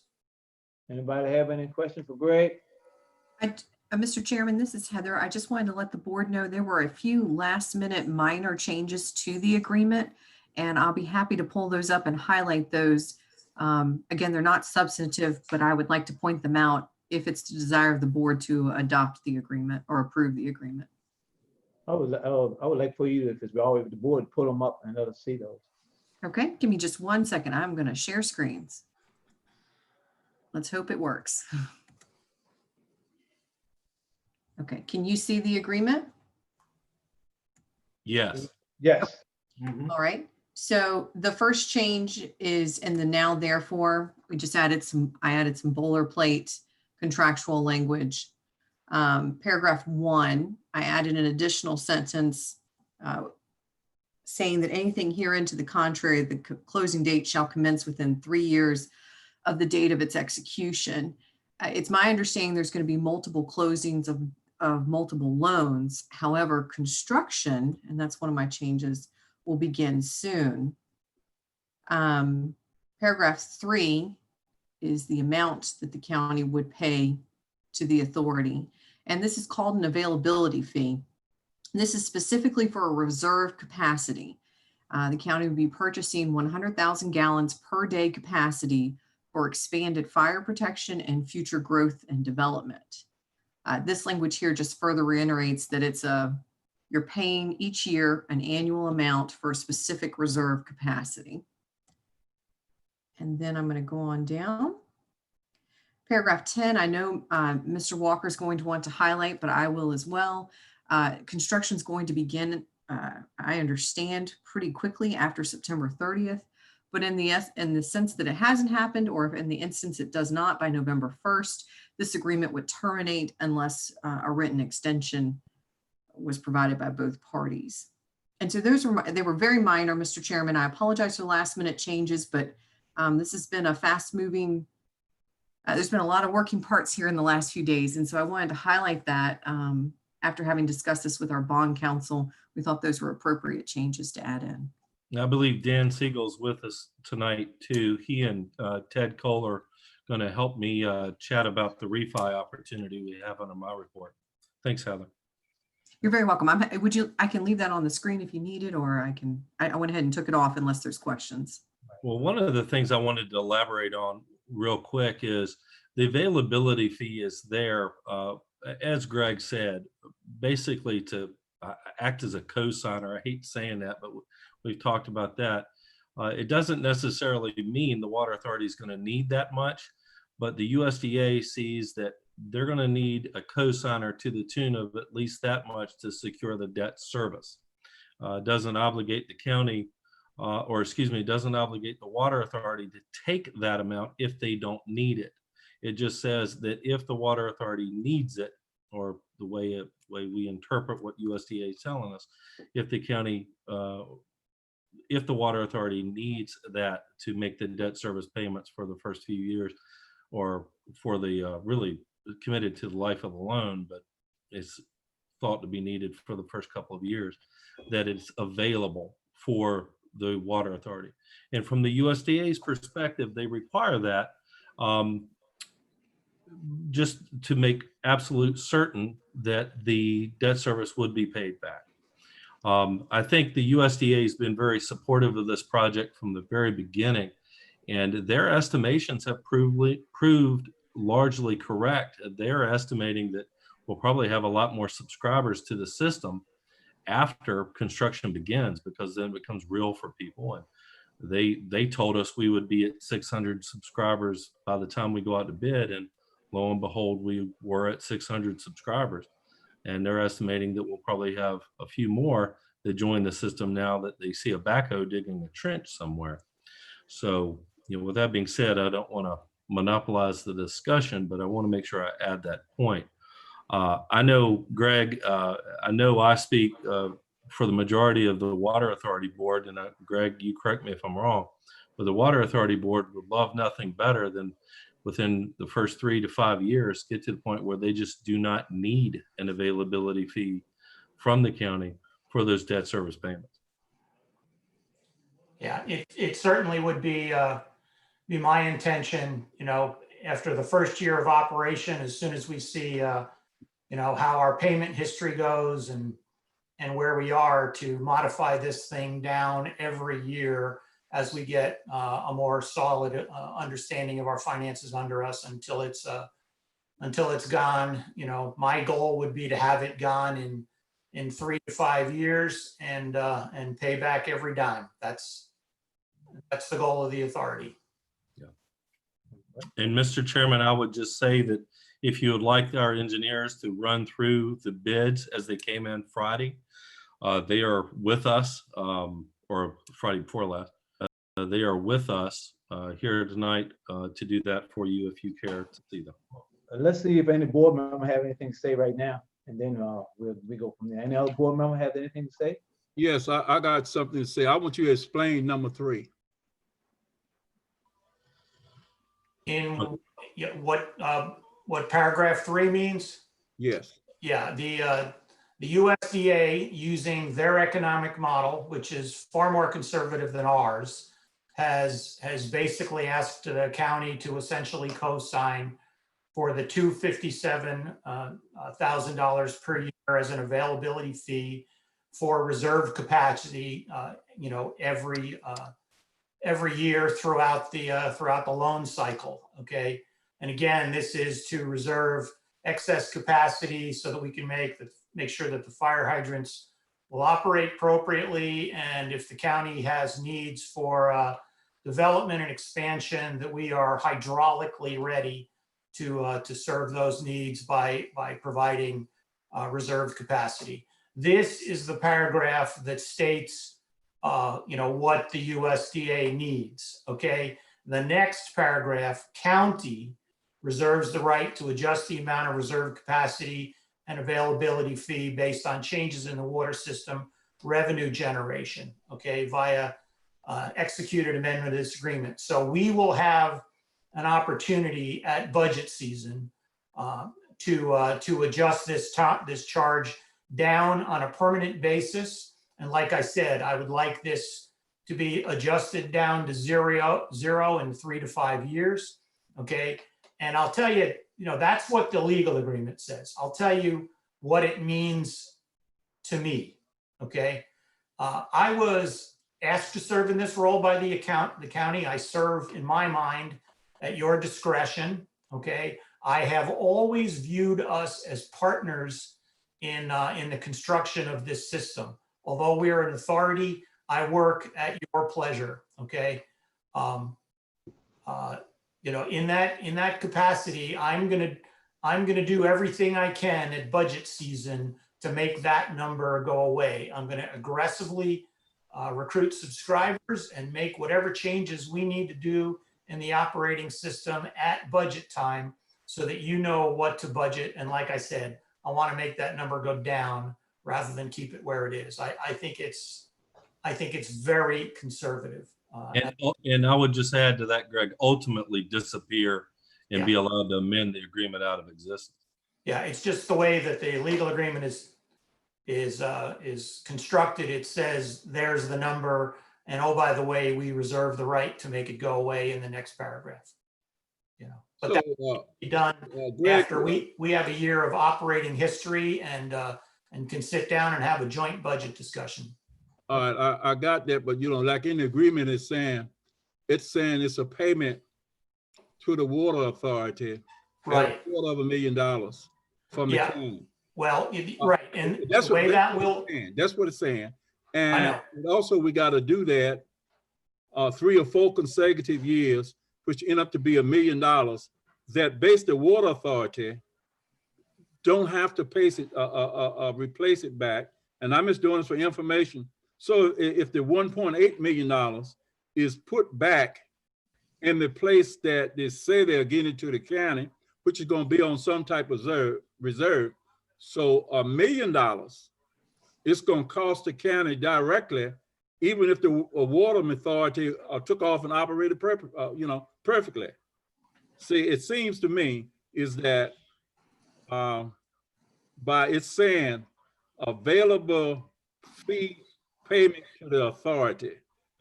Instead of saying, look, we are in this together. The water authority is not doing it by themselves. They're going to be using the taxpayers' money for basically 3 years, hopefully, at a tune of $250,000, that over a period of time, the money would be put back. But I'm just saying, you know, in clarity, I just don't like the idea of it saying that, you know, reserve the money. The county is here for the water authority because the water authority is the county and it comes from the taxpayers. Simple language would be, hey, we need $250,000 a year to get us off our feet. We're gonna try to break this down.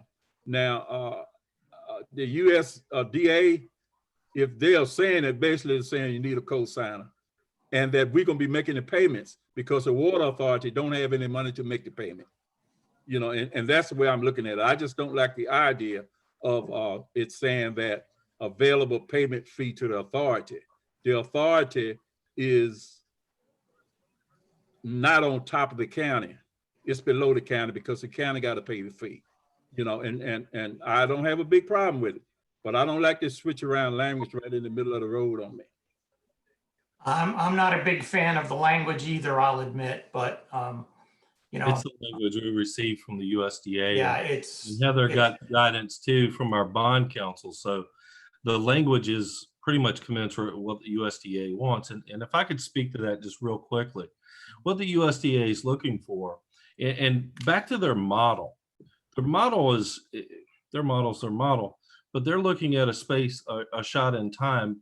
Can the water authority meet their debt service obligations? In the first couple of years, the USDA feels like the 257,000 would probably be needed.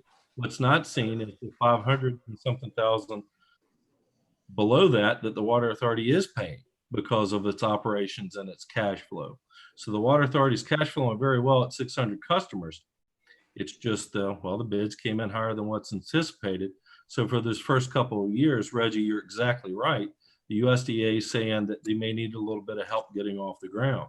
Now, what I find very important to say on the record and right up front is there's nothing that commits the water authority from taking that full 257. Now, people watching tonight but say, yeah, Matt, but you know there are. No, I don't. If the water authority gets a certain number of new customers and they're cash flowing better than what the USDA model would predicted in for year one, it may be that the water authority doesn't need that 257,000 entirely the first year. But from the USDA's perspective, they want to make sure that debt service is covered and that the county is going to have the moral obligation or backing of its water authority to make sure those debt service payments are met to at least the tune of that much. So that's the way I look at the agreement. And again, I guess I should highlight this too, or circle back to it to make sure that the people watching here tonight realize one of the first things the USDA wants to do if we're able to close on this loan in September is one, we lock in the 1.125% rate for 40 years, which is incredibly important. But the second thing is we repay the $1.8 million that the county has loaned the water authority for design, for land purchase, and for easement acquisition services. So that gets refunded in September 2020 because the USDA wants to own or hold the entire debt of the project. And I look at that as a good thing from the county's standpoint because we have loaned the water authority a certain amount of money to do the design, do the legal and easement acquisition, and purchase land that was needed for the system in order to even get to this point. So I just wanted to add that. You know, I just gonna close on this part here because something Greg started off with the first part of the report when he said that his father, I guess, co-signed for a note for he got. So what I'm saying is that it's the same thing. The county is co-signing for a note. We're gonna defer, we're gonna charge you interest and gonna defer the payment until the end of the time. Then the the county basically gonna have to pay through the water authority, but it's gonna be the county have to pay through the water authority. And basically when we're kicking out the chute, it's gonna cost the county directly or close to it. It's gonna cost them some money because like you said, we're starting from zero. And when we put a loan on back of a loan, it don't mean that we're not paying it back. We are gonna pay it back exactly where it come at. It's something like consolidation. You took all your loans and you put them into one. And that's what we are doing. That's what the USA AD is doing. They're giving us an excellent interest rate. And now they want to say, you're gonna have to pay about this much because the water itself is not gonna generate any money until you get the hookups where you can get money back. And some of that is gonna be on the payments that you gotta make, your installation and stuff like that. That's gonna give you some money to kick back and to float out. But I got it. I just want it just to be simplified. And I'm gonna tell people with the ages that they grew up in the 70s and some of the 80s, what they exactly did. You go to the bank, you get a deferred payment, or they put the stuff, or you consolidation, anybody can understand that. You put it on the back of the loan and you give you a clean slate, but you're gonna pay for it. And all this stuff about being deferred, you still gonna pay for it. And you can put accumulation of interest on a note that it's gonna be for that period of time and you're gonna have to pay for it. But the interest rate is so great and participation on having water in areas of the county is better now than it ever been.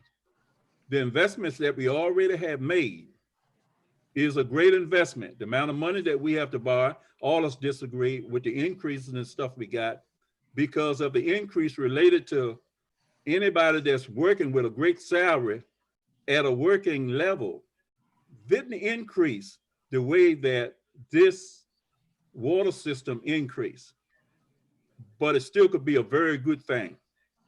Nobody's going to drill a good well for $5,000, you know. And that's just the way it goes. And hopefully, in working with the county, because we have to represent the county, all of us, every organization, regardless of what it is, whether it's the sheriff department, whether it's the school system, we all got to work together.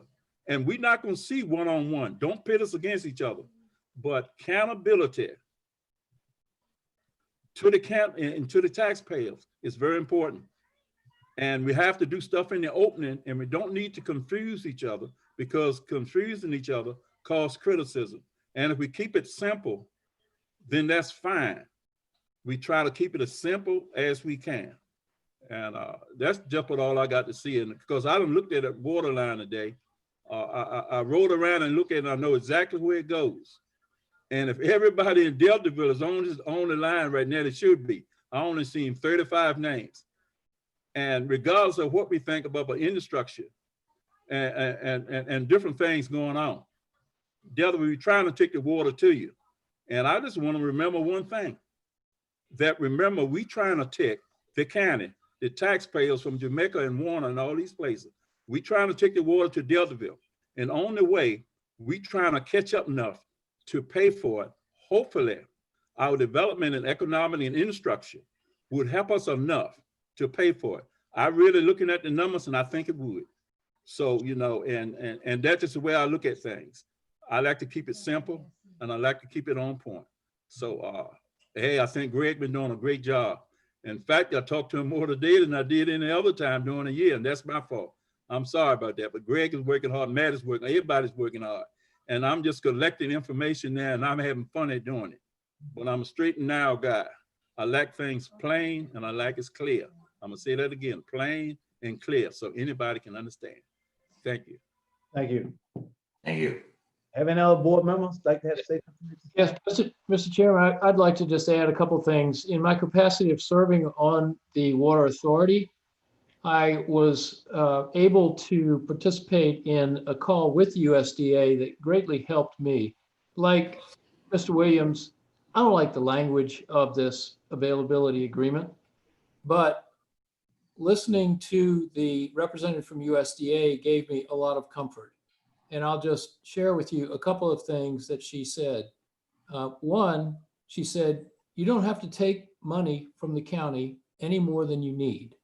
So if you don't need it, you don't have to take it. And I know the availability agreement says the county's going to pay $257,000 a year, but that doesn't have to be done if it's not needed.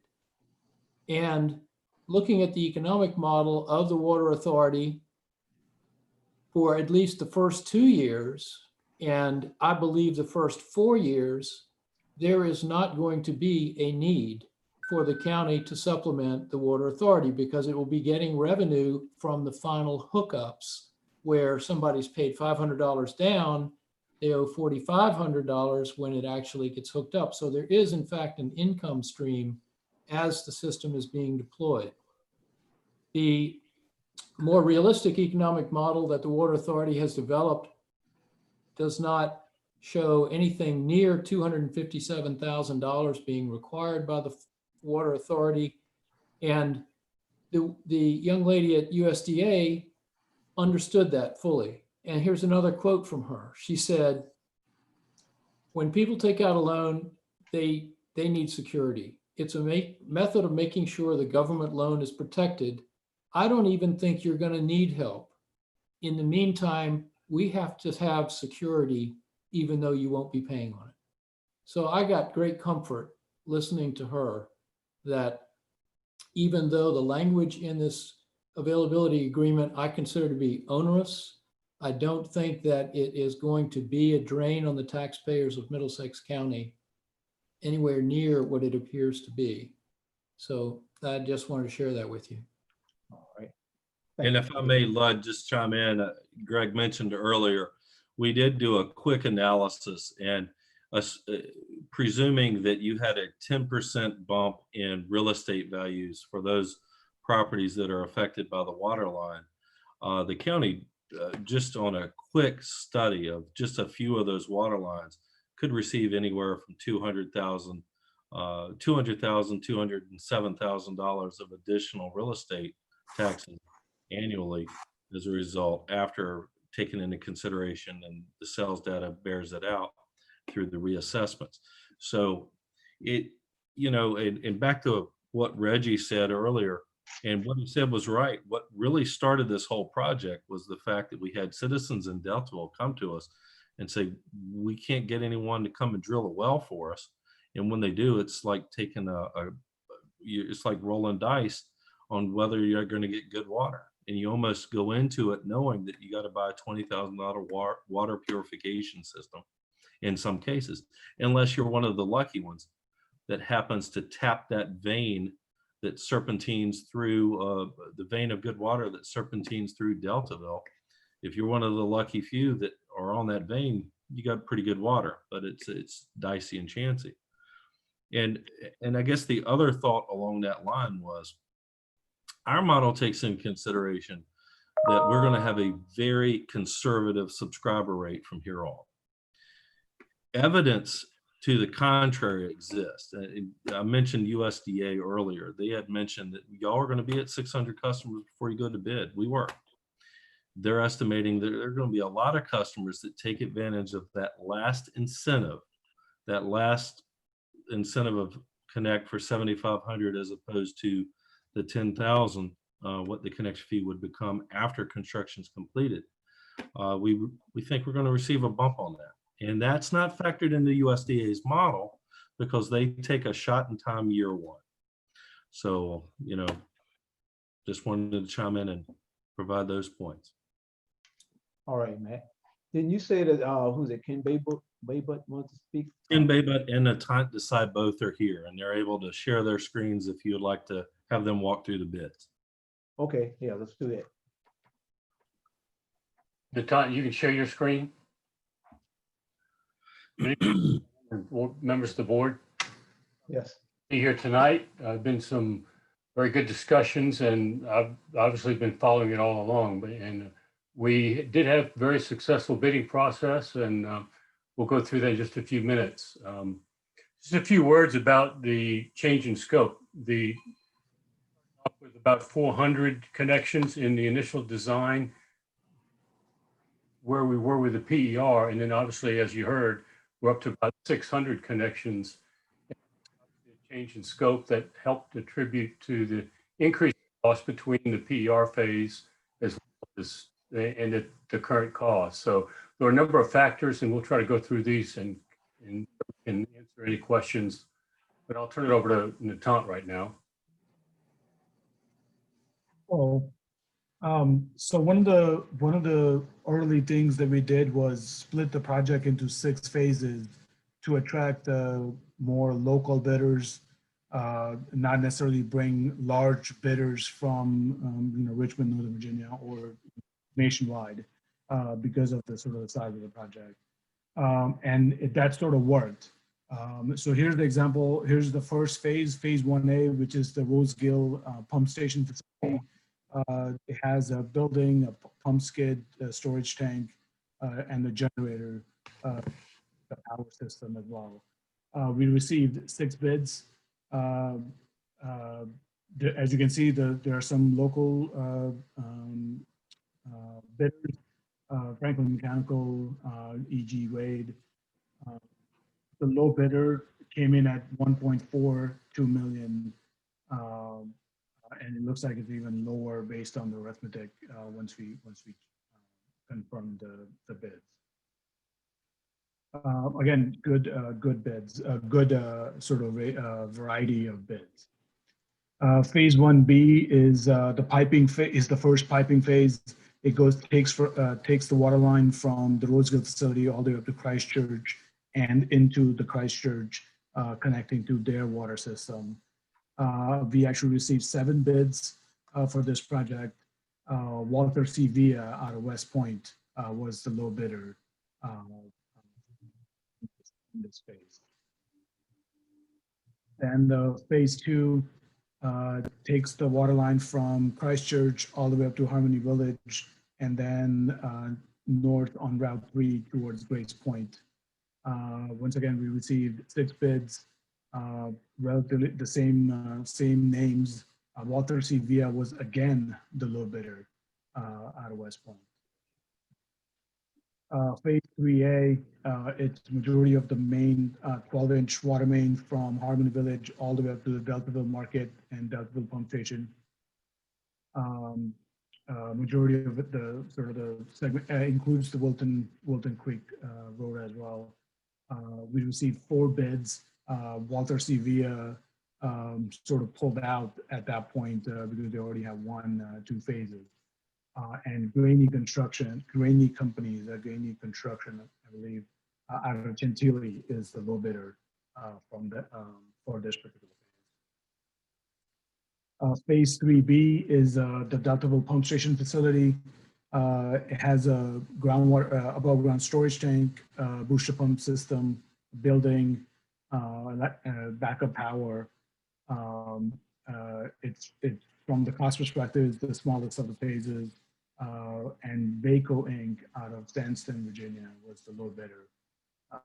1 point, just about 1 million. And then the phase 4 was the Deltaville phase. All of the distribution piping throughout Deltaville, all the fire hydrants, the 12-inch line, 10-inch line, all the way up to 2-inch lines.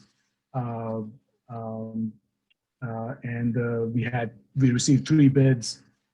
Jay Sanders out of West Point is the low bidder on that project. That's the summary on the bid phase. Thank you, Natant.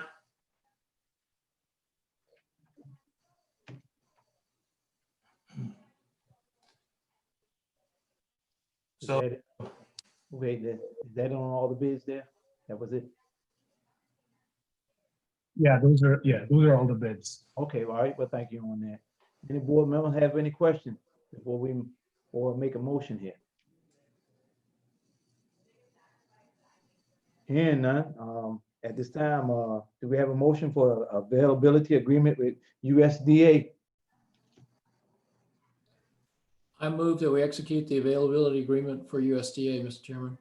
Second. All right, we have a motion by Ludd, second by John Coons. Any more questions? If not, all. Just real quick, Mr. Chairman, clarification, I want to chime in, inclusive of Heather's most recent changes. With the additions, yeah, with the addition of the changes, okay? Very good. Thank you, Mr. Chairman. We have a motion, been properly second. Any more discussion? If not, roll call. Mr. Coons, Aye. Mr. Mansfield, Aye. Mr. Williams, Aye. Mr. Kimbrough, Aye. Mr. Jesse. Aye. Motion so carried. Thank you. Thank you, Mr. Chairman. All right, Thank you very much. Appreciate it. all right, thank you. Next on, we have regular item agenda. We have some budget supplement requests, transfer, Betty Muncy, page 81 to 84. Yes, there are 3 budget supplements and 1 budget transfer in your packet. One of them is going to be based on David Lehman's request that's coming up in a little bit. So if you want to hold off on that, we can on action, but I'll go over them all for you tonight. Okay. The first is budget supplement number 12, and that is to appropriate grant funds that have been received from the State Department of Tourism to be applied to Virginia River Realm. That's replacing budget funds that were cut. The next one is a refund that would go to county employees that paid in to their health insurance program for the higher coverage plan. The county received $12,698.87, and the majority of that comes back to the county because the county paid the employees portion into the Anthem health insurance plan, but we had 21 employees that paid their part of the higher plan. So this needs to be refunded back to them. Number 19 is the one that I said that we could hold off action on until after David Lehman's request. That would be appropriating the additional $923,239 that we are going to be getting from as passed through from the federal government for the second half of the CARES funding. And then the last one is just a budget transfer to correct a mistake that I made when I entered the budget, to move $35,000 from it's just putting it into the correct line for expense line for Right. yeah. Actually, it's not an expense. It should be a revenue line. So, not expense. Okay, so at this time, do we have a motion for budget supplement request for transfer for 2021-12, 2021-15, and we're gonna skip this other one, and FY 2021-2 budgets transfer request form. Do we have a motion for those 3 at this time?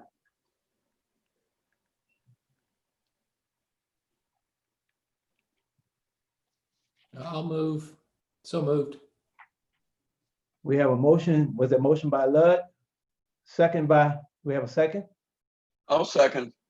Have a motion by Ludd, second by Pete Mansfield. Any more discussion? If not, roll call. Mr. Coons, Aye. Mr. Mansfield, Aye. Mr. Williams, Aye. Mr. Kimbrough, Aye. Mr. Jesse. Aye. All right, motion so carried. All right, now we have, next would be the citizens appropriation of unemployment. Okay, I'll call you right back. There's only one in your packet, and that is a citizen's appointment to the PPTA review committee for the proposal that we've received from Delaware Corporation for the airport project.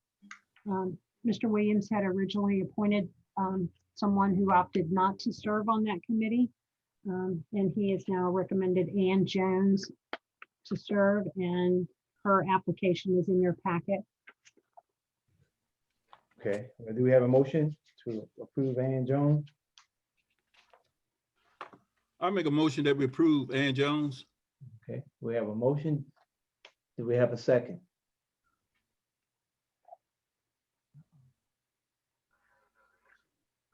Second. We have a motion by Reggie, second by John. Any more discussion? If not, roll call. Mr. Coons, Aye. Mr. Mansfield.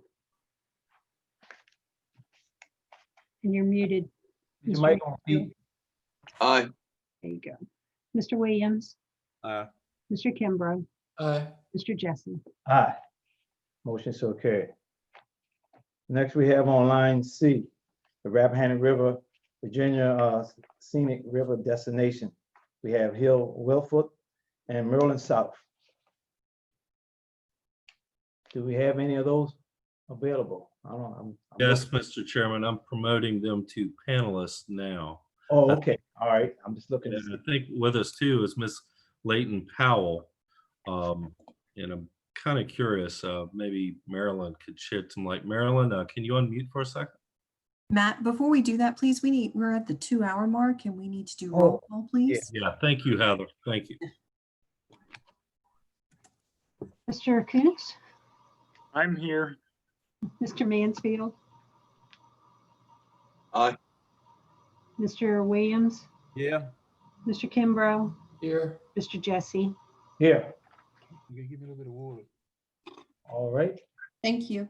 Thank you, Heather, for reminding me. And Mr. Chairman, if I may, Marilyn, we had you and Hill Welford speaking tonight, but is Miss Leighton Powell going to speak as well? Yes, would be nice. Leighton Powell is head of Scenic Virginia. And Hill Welford is on. I'm texting him right now because I know he's tuned in. There's a Hill too that just joined us as a panelist. Okay, then yes, if Hill could do the speaking, he is the most informed on this whole subject. So we just need, if Hill can see how to unmute his phone. Yeah, there he goes. Okay, Hill's on. I just hit the unmute. Okay. Are you ready for us to go ahead with that presentation? Yes, we are. Okay. Well, first, let me say that we thank you very much for giving us the opportunity to speak to you today. I know you've got a busy schedule and we'll try to be succinct. I'm Hill B. Welford Jr. and I'm Vice President of the Essex County Conservation Alliance, obviously in Essex County. My farm is in the upper Essex area on the Rappahannock, just above Paynes Island, and I'm sure you're familiar with the river coming up this way. And it's really where the river narrows and bends in a westerly direction. With me today is Leighton Powell, the Executive Director of Scenic Virginia, and I believe Lynn Crump, Scenic Resources Coordinator for the Department of Conservation and Recreation, will be on the line with us. We're here to explain the Scenic Rivers nomination we're making and to answer questions you may have. And let me tell you how this came about. The Essex County Conservation Alliance Board became very interested in Scenic Rivers nomination for the Lower Rappahannock. And the Lower Rappahannock, for this purpose, just to clear up any confusion that might have existed, really runs from the Route 3 bridge that spans the Rappahannock just below Fredericksburg all the way to the mouth of the Rappahannock. So it comes right not only by our shores here in Essex, but right by your shores as well, all the way to the mouth. It's a collaborative proposal that's being made by ECCA, the Essex County Conservation Alliance, Friends of the Rappahannock, and Scenic Virginia. We have met and talked about the value of a scenic river designation for this part of the Rappahannock, and we believe that it qualifies and meets all the criteria that would allow it to be designated a scenic river. And then we've looked at the value of a scenic river designation in terms of what it means to the counties and how it could be helpful in marketing the county and its brand. The best description of the Scenic Rivers program is really found in the materials that we have supplied to you by DCR, the brochure and other materials. DCR is the program manager of it, and the Scenic Resources Coordinator is Lynn Crump. The way the process works is that it requires the communities along the area of the designated river to be supportive. It requires organizations in those communities to show their support. And when I say requires, I mean that the General Assembly ultimately is going to make a decision, but it wants to see that this is something that is supported by the local jurisdictions and the people there. And so what we've been doing is we've been making sure that we talk with the various organizations in these communities and determine whether or not they're supportive of this. And that includes organizations as well as local jurisdictions, representatives of local jurisdictions. There are 9 counties that border this stretch of the Rappahannock, 9. So it's a big task. We've been meeting with those county representatives and with the town and city representatives. We have by no means covered the complete schedule yet because it's a big job. But everywhere we have sat down and had a discussion, we've had an enthusiastic response for the Scenic River designation. And so we are very much interested in promoting this. And let me say that to clear up any possible concern you might have, there is absolutely no financial stake on the part of our organizations in doing this or any personal financial agenda here. We are doing this strictly based on our belief of what is good for our counties in this section of the river and the people who live here. Our message comes from the heart. It's prompted by the realization that the Rappahannock is indeed an amazing stretch of river. It is one of the greatest assets, if not the greatest assets, that our counties in this stretch of the river have. And while we all take it for granted to some degree, if we've been here in this part of the world for a long time, if we stop and think about what it means and what it means to people who visit it, we realize that it is really quite an extraordinary body of water. It starts out where you are with salt water, and it is host to oysters and crabs and rockfish and other fish. And as it comes up north and then ultimately west, it becomes less salty. And when we get down to the point where we're in front of my place, the salinity level is actually at that rare blend where it supports not only blue crabs, but largemouth bass. It does not support jellyfish, which we're thankful for, but we don't have the fishing that you have. Now, we also have an amazing quantity of animal species and plant species that are in the marshes in these rivers. And so as you begin to look at what really happens here, this is a ecosystem that starts down at the mouth of the river, of the bay, and works its way all the way up to Fredericksburg. And it's an ecosystem that supports a vast quantity of animal and plant life that is really, really unique. It's also an area, as some of you all have said earlier in this meeting today, it is one where there is really no industrial base. The rivers are unpolluted. The scenery is beautiful. The water is clear and pretty. It may be muddy in Rappahannock, but it is quality water. And we have something here that is really quite extraordinary. And so as we begin to look at this, I sort of thought back to a vision study that was done in Essex about what is important to the community. And that vision study was done just last year, and the county of Essex had citizen meetings, and they asked the citizens to come forward and tell them what were the best priorities, the highest priorities in the quality of life that they thought were important for this part of the world. And they ranked the river as number 1, as the highest asset. And they ranked history in the top 4 as well. And when you start, and then they rank quality of life, and they rank the sense of community, and they rank the rural nature of it. And they talked about agricultural and forestry. Now, I don't have any doubt in my mind that the river is our greatest asset. And I think history is very, very close to a second. And when we think in terms of scenic river designation, we're really tapping into those concepts in a very significant way. Ecotourism is a vital piece of our mission as we look to the future. We're not probably going to have significant industry down in these areas, and we certainly don't want industry that spoils what we currently have. We want to preserve the rural and scenic natures of what we take for granted to some degree and what we have preserved. But at the same time, we recognize the economic pressures that our counties are under and our people are under. And we want to create jobs, and we want the jobs that are created and the businesses that come to be compatible with the natural resources and the physical environment that we have here. Ecotourism is something that we all talk about, but it is something that is available to us by virtue of these natural assets that we have. And it should be one of our highest priorities in this area.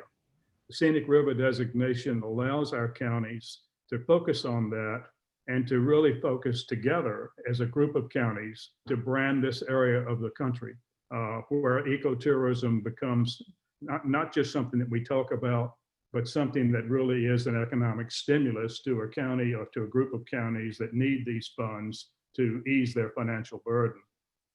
One of the things that is so important here is we think in terms of what is going on in our society today. We, that is these counties, are really a place of haven. It's a place where we have a quality of life that is much better than some of the congested cities. And as we look to the future, it is not at all unlikely that people will want to take advantage of that and realize that here are these rural counties that have preserved something very special, and they're wonderful places for retirement. They're wonderful places to start businesses that are compatible with these natural resources, because we don't want these businesses to destroy what we have. Scenic river status allows our citizens to take pride in what they have. And we believe, just as you heard a few speakers this morning talk about it, we believe that there is a real interest in a scenic river designation by the people, the citizens, the residents of these counties. We want very much for Middlesex to be part of this. We mentioned to you that we have already met with various different organizations, including various counties. And just as to give you a short list of those who have already indicated they support what we're doing and support this nomination: Spotsylvania, Essex, Richmond, Lancaster, they've all indicated that they support this. Stafford, we expect to receive a letter of support from them. We've gotten the oral confirmation of it. Port Royal and Tappahannock, they've supported it as towns. So we've got letters actually in to DCR asking for a scenic river study to be done to qualify the river for scenic river status, which DCR must do in order for this to proceed. Christchurch School just yesterday contacted us and said they support it. Maratica Waterfront Museum has done the same. The Essex County Museum and Historical Society has done it. Northern Neck Audubon Society has done it. The garden clubs of the Middle Peninsula and the Northern Neck have done that. The Northern Neck Land Conservancy did that last week. The Chesapeake Conservancy and the Chesapeake Bay Foundation have written letters supporting this designation. So what we've got is a growing number of influential organizations that recognize the value of this body of water, this stretch of the Rappahannock, as being unique, as being very valuable from an ecotourism standpoint, but also being very valuable from an ecological standpoint. So we've got something here that we really believe is quite important, and we believe it can be a great stimulus to the counties in terms of the economic opportunities. We've had questions asked, well, will this cost the county anything? The only cost of the study being done by DCR is an out-of-pocket expense to get in a boat and have them go down and make the study, which they say they can do in two days. our organizations have agreed to foot that bill. So there is no county cost whatsoever, and you won't be charged anything for that. And then we've been asked, well, are there restraints that come with it? Or is there, and these are very legitimate questions for you to be concerned about. What kind of regulatory overlay or what kind of burden does this impose on the county? Is there a process here that you're going to have to deal with that impacts your authority or somehow impairs the powers and traditional authority that you have? We've sent in to Susan Tanner the code sections that deal with that, and they're very specific in saying that your powers and authorities are not impacted at all. I hope that you will talk to your attorneys about it, because I didn't say this at the beginning, but I've spent 45 years of my life practicing law at Hunton and Williams and Richmond. And I've read the code sections, and I've talked to Louis Lawrence about this. I believe this is a win-win for our counties. The legislation, the Virginia General Assembly code provisions make it very clear that your powers are not impacted at all by a scenic river designation. It does not have an overlay of regulations at all. And as a consequence, then people will say, well, then what good is it? What good is it if it's merely honorary? It's much more than honorary in the sense that it provides us the opportunity to brand the region, to entice businesses that are compatible with what we're trying to preserve to come into the area, to create the kinds of jobs that are consistent with the way we all want to live. And it builds a real sense of identity and pride in these tidewater communities. I want to stop because I think I've probably talked a little longer than we needed to, but I will just emphasize that this has no impact on your zoning. It has no impact that would cause any property owner to be concerned that their value of their property would go down. And if anything, it might increase the value of their property by living on a scenic body. It doesn't have any eminent domain authority by any state or state agency. It doesn't create that possibility that the state takes your property. It doesn't create the possibility that the federal government takes your property. And so in the materials that we've submitted to you, it has a brochure, among other things, that DCR has published that lays a lot of that out. We've provided other materials to you as well that we hope answer those concerns, because I think those are legitimate concerns for any board like yours to have. I'll stop talking, and if you will allow me, I'll see if Leighton Powell, who the Executive Director of Scenic Virginia, or Lynn Crump have additional comments to make. All right, well, thank you.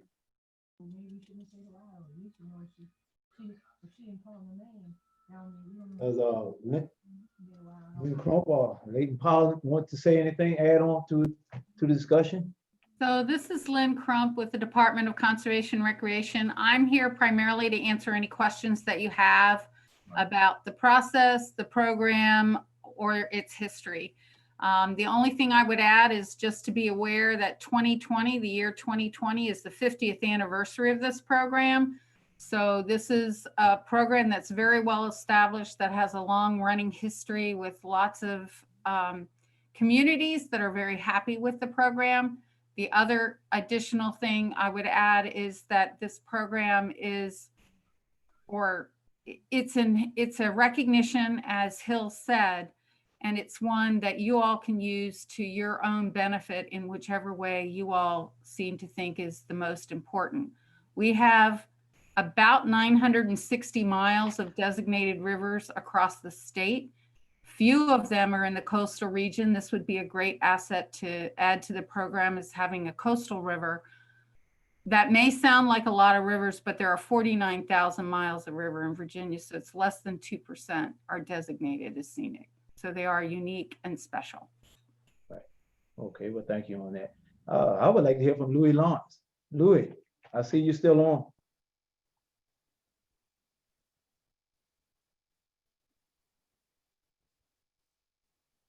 Yeah, I'm back. I'm still here. Right. I'd like to hear some input from you.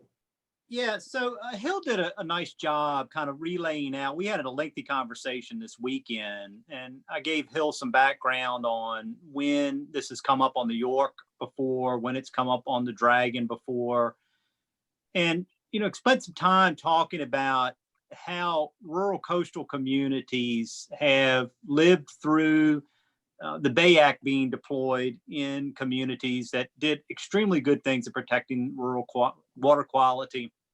And probably a lot of the other communities that already have the designation haven't had the experience of having a state regulatory program layered in with everyday life. And so every time it's come up, it's always been about the same kind of questions. Is we know what the conditions are today, but what we don't know about it are tomorrow. And the Bay Act is a perfect example of that. When that legislation was promulgated, it never contemplated sea level rise. It never contemplated water going uphill.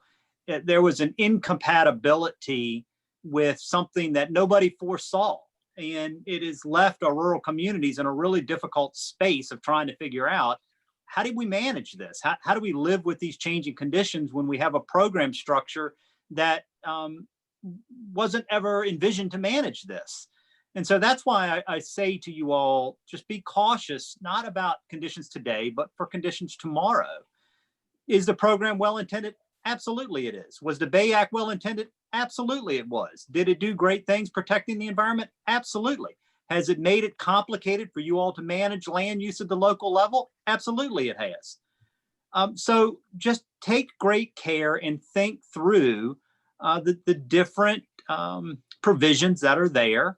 And in the end, you all are elected officials and you get to decide what's in the best interest of your community. I've worked very closely with the Essex Countryside Alliance. They do tremendously powerful work up in Essex. And they've done a great job protecting the environment. Everything that they have said is coming from the heart. It's true. They care greatly about it. The Rappahannock is a premier watershed, but it is a program structure. And with program structure always comes new terms and new conditions.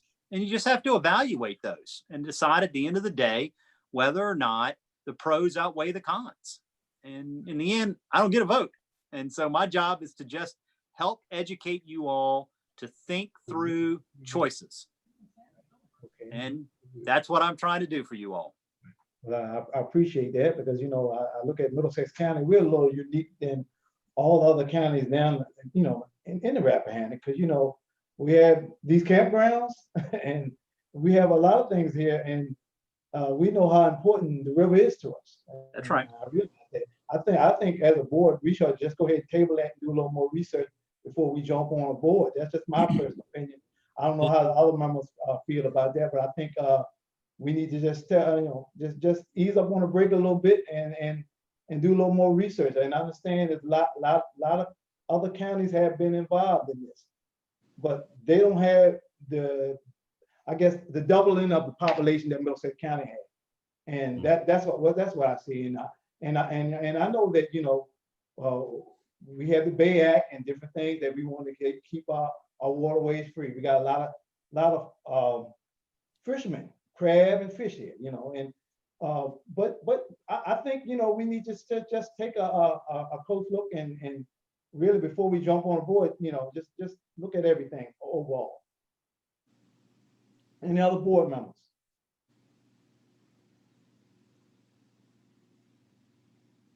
Yes, Matt.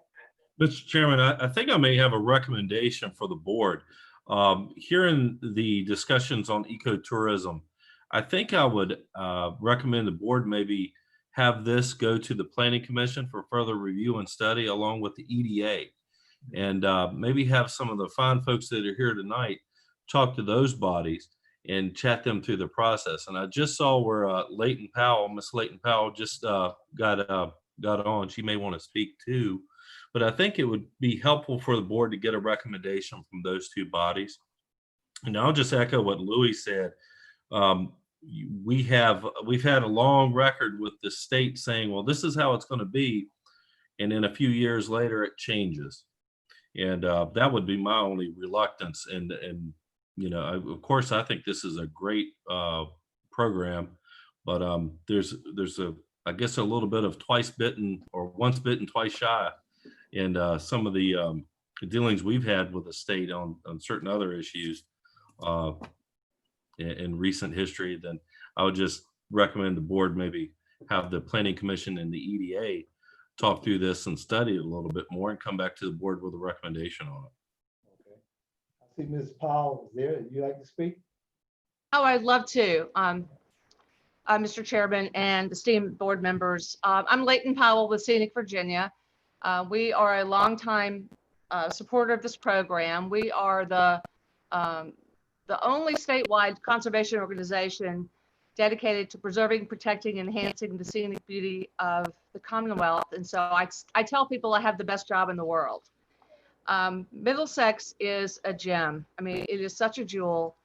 What I would say to you is that this program is a recognition program, and the places that have sought and received the designation and that use it most successfully are marketing it to people, to companies who can move their workforce anywhere and who are looking for that high quality of life. So a river such as the Rappahannock is something that would be a tremendous asset to be able to say, we want you to come to this locality that's along a designated scenic river is a big deal. For outdoor enthusiasts who could go anywhere, to know that they can come and do what they love along a designated river is powerful. We have friends along the Mecklenburg River who were marketing to paddlers in the North Carolina Triangle. And so these are localities that have realized that there is something very special that they can offer businesses and tourists and their own citizens, and it's a very special thing. I think what you're voting on, what you're looking at, is just the go ahead to think about a study. It doesn't commit you to being in the program. I submitted a letter today that I had taken the questions that had been raised, and I really commend you for raising these questions. You're not doing your jobs if you don't ask. And one of the things I said in the letter, the email that was covered the letter, is that we've heard this before. Localities ask these same questions over and over because there is uncertainty about the program. But in the 50 years that the program has existed, no locality has ever asked to be released from it. It's a recognition program only. There are not, so I asked these questions of DCR. I got the letter today. I forwarded it to Susan Trader, and I believe it addresses everything that, all the concerns you have. I would ask that you consider voting to request this study, and all that does is let DCR proceed with doing an evaluation. We don't even know that it will qualify. I'm pretty sure it will, but we don't have that. We don't know that yet. And so all that would do is allow DCR to begin its work. And as you do that, as they are doing that, let us help you understand the value of the program. And we are at your service, whatever you need. We want to get you to a place where you realize this is a program that is something to be heralded. It's not scary. It's not, and I know you particularly have had state regulations forced on you. I do not foresee in any way this program ever taking that kind of turn, because it's just not that kind of program. It's simply recognition. It's to encourage civic pride and business development and increase tourism. And with that, I will stop. Thank you, Ms. Powell. Okay. Any other board member have anything to say? Yeah, I got a question for Ms. Powell. In a simple way, how would you, if someone was telling you, what is it that you want to see, what would you tell them? What is it that I want to see? Yeah, like if you want to describe what you're talking about, and someone asks you in simple words, what is you talking about? What would you tell them? One of the things that Scenic Virginia is doing right now is we're getting ready to roll out a program where we go to every locality to say, what are the most special scenic places in your locality? What are the places that your citizens care about that attract tourists, people who are retiring, what a beautiful place to live. This just is, you know, what's that quality of life that you offer? And this program is one of those things that you can point to. So I'm are you sorry. talking about a boat ride? You know, you get on a boat and you ride down the Rappahannock and you're looking from one shore to the next to see exactly how it looked, basically. This come out of Northern Virginia? I'm sorry. This come from Northern Virginia. Do it start from Northern Virginia, gets in the river, rides down the Rappahannock, you know, go out in the Chesapeake Bay, end up down in Norfolk. So what I'm saying is a boat ride for them to look at the shores and look at scenic areas, because on the water looking in, it is, you know, scenic. It looks nice. Our county, Middlesex, had beautiful places. They will qualify for just about anything you want to be when you want to get on a boat and cruise down the, you know, cruise down the river. So, and that's how, you know, I'm seeing what you are saying that, and then we talk about economic development. I think that's a throw in. We know our county have been by fishermen and arenas and stuff like that. We know we have that. So I'm just wondering what, I don't understand exactly what it's going to offer without a boat ride. And it's got to be funded, because I think earlier when Wilford, he was saying that it's not going to cost any money. Nothing is free. And we was talking also about the DCR, you know, so DCA, and I got DCR, DCA, one of them. Anyway, they were saying, see, they had, you know, my biggest fear, just like Brother Jesse was saying, even if we put it to our planning commission, we gotta have time to look up exactly what it is, because we know the state have some powers now that they haven't used.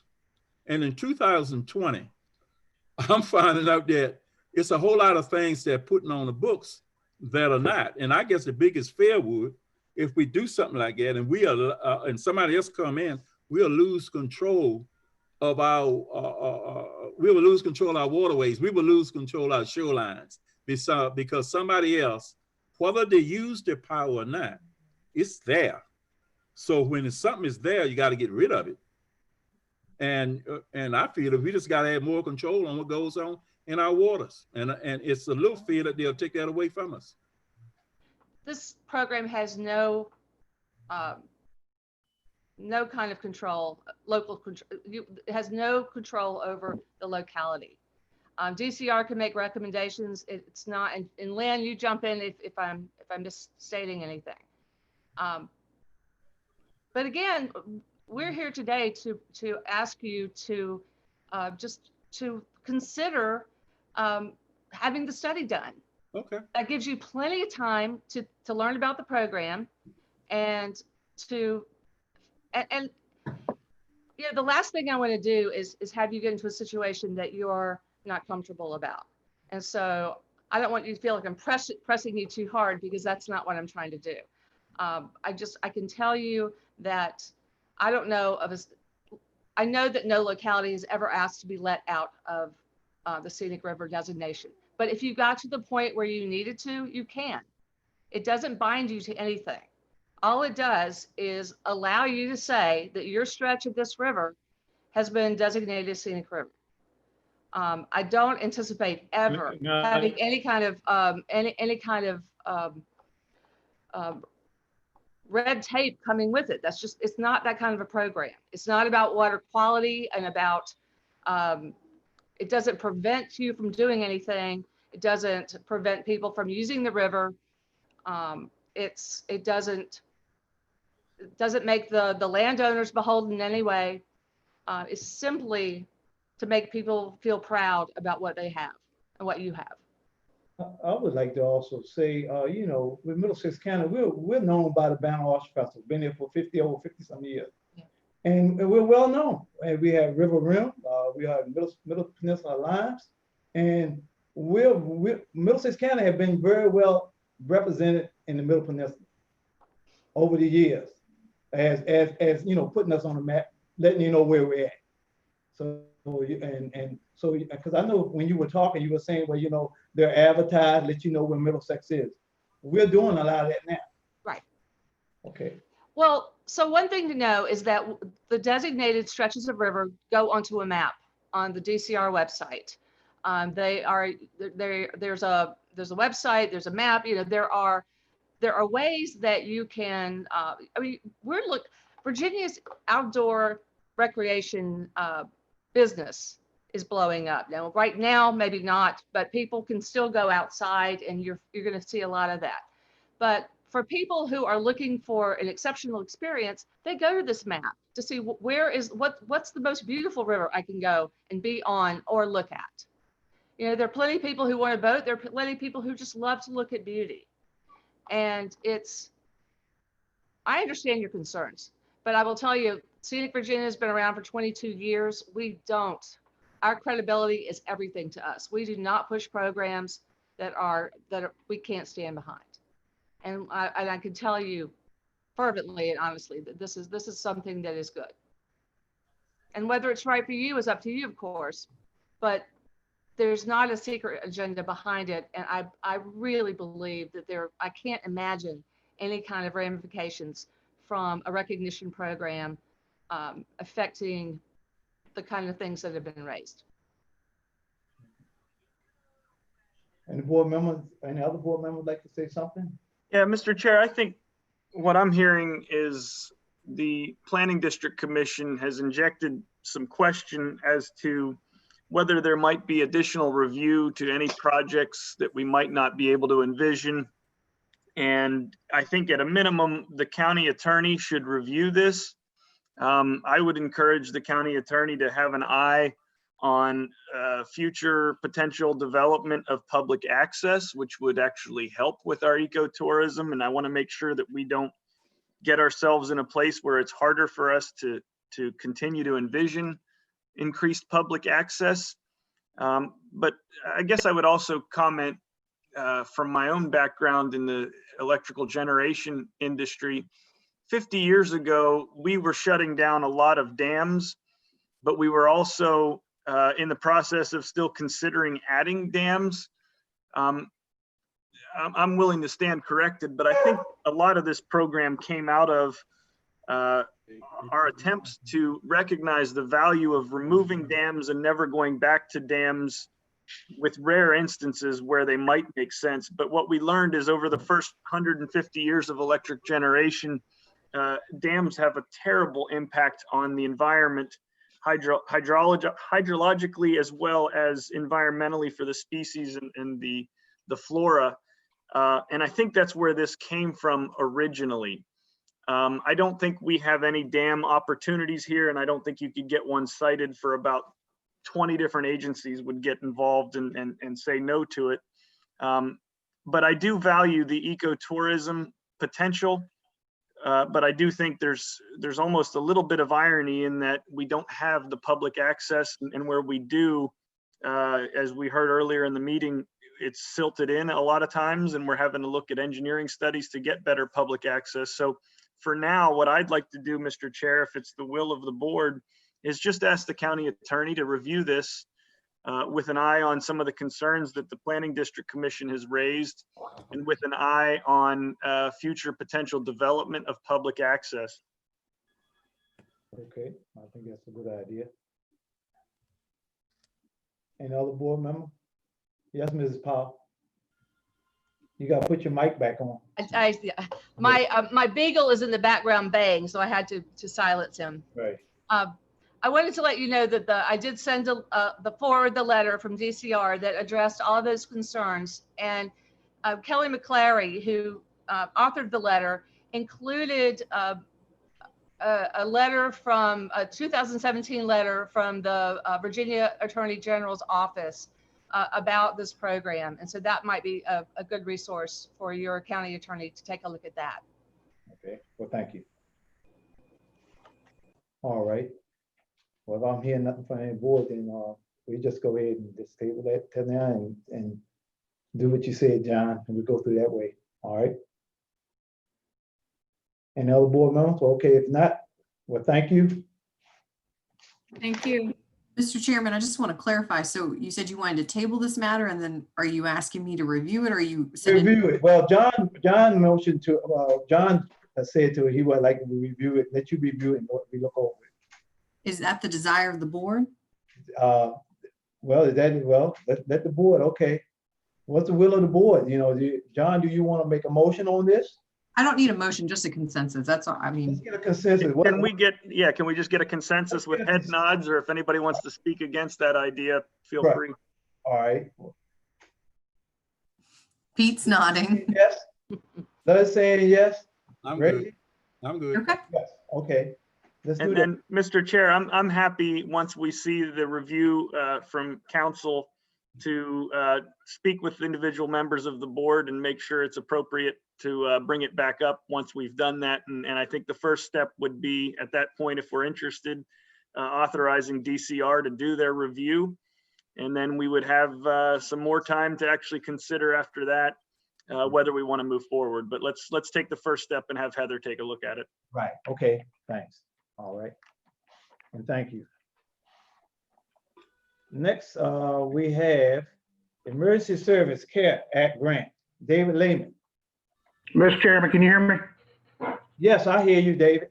I've got two things to report out. The first, before we get to the local emergency service nonprofit grant, was that working together with the sheriff's office yesterday evening, we were made aware that the Virginia Department of Criminal Justice, we had applied for a coronavirus emergency supplemental funding program grant. We were successful at getting that. That was in the amount of $49,829. And that is to provide mobile data computers in the patrol vehicles and make the officers more mobile, basically enhancing their social distancing and reducing the amount of foot traffic in the sheriff's office. So our team's working on that right now to get that up and running. So I just wanted to make the board aware of that. Okay, right. The other thing I have this afternoon for your consideration is proposed emergency service nonprofit program grant to be funded through the CARES Act budget to provide operational support to the county's volunteer fire departments and rescue squad. And in your board package, you should have a draft copy of the application. All of our fire departments and rescue squads are independent, incorporated nonprofit businesses. Just like other businesses, they too have felt the economic impact of COVID-19. Although the county provides funding support to our emergency service organizations in its annual budget, it does not cover all of their expenses incurred throughout the year.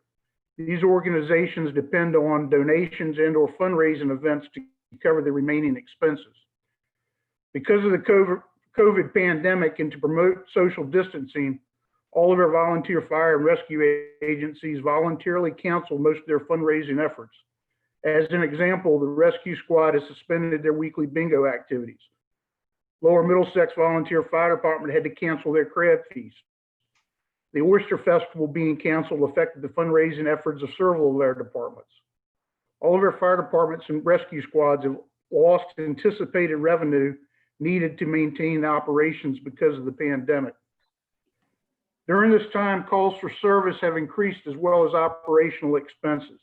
The need for additional personal protective clothing, decontamination of equipment, additional sanitizing and disinfecting of the stations are some of the unanticipated expenses.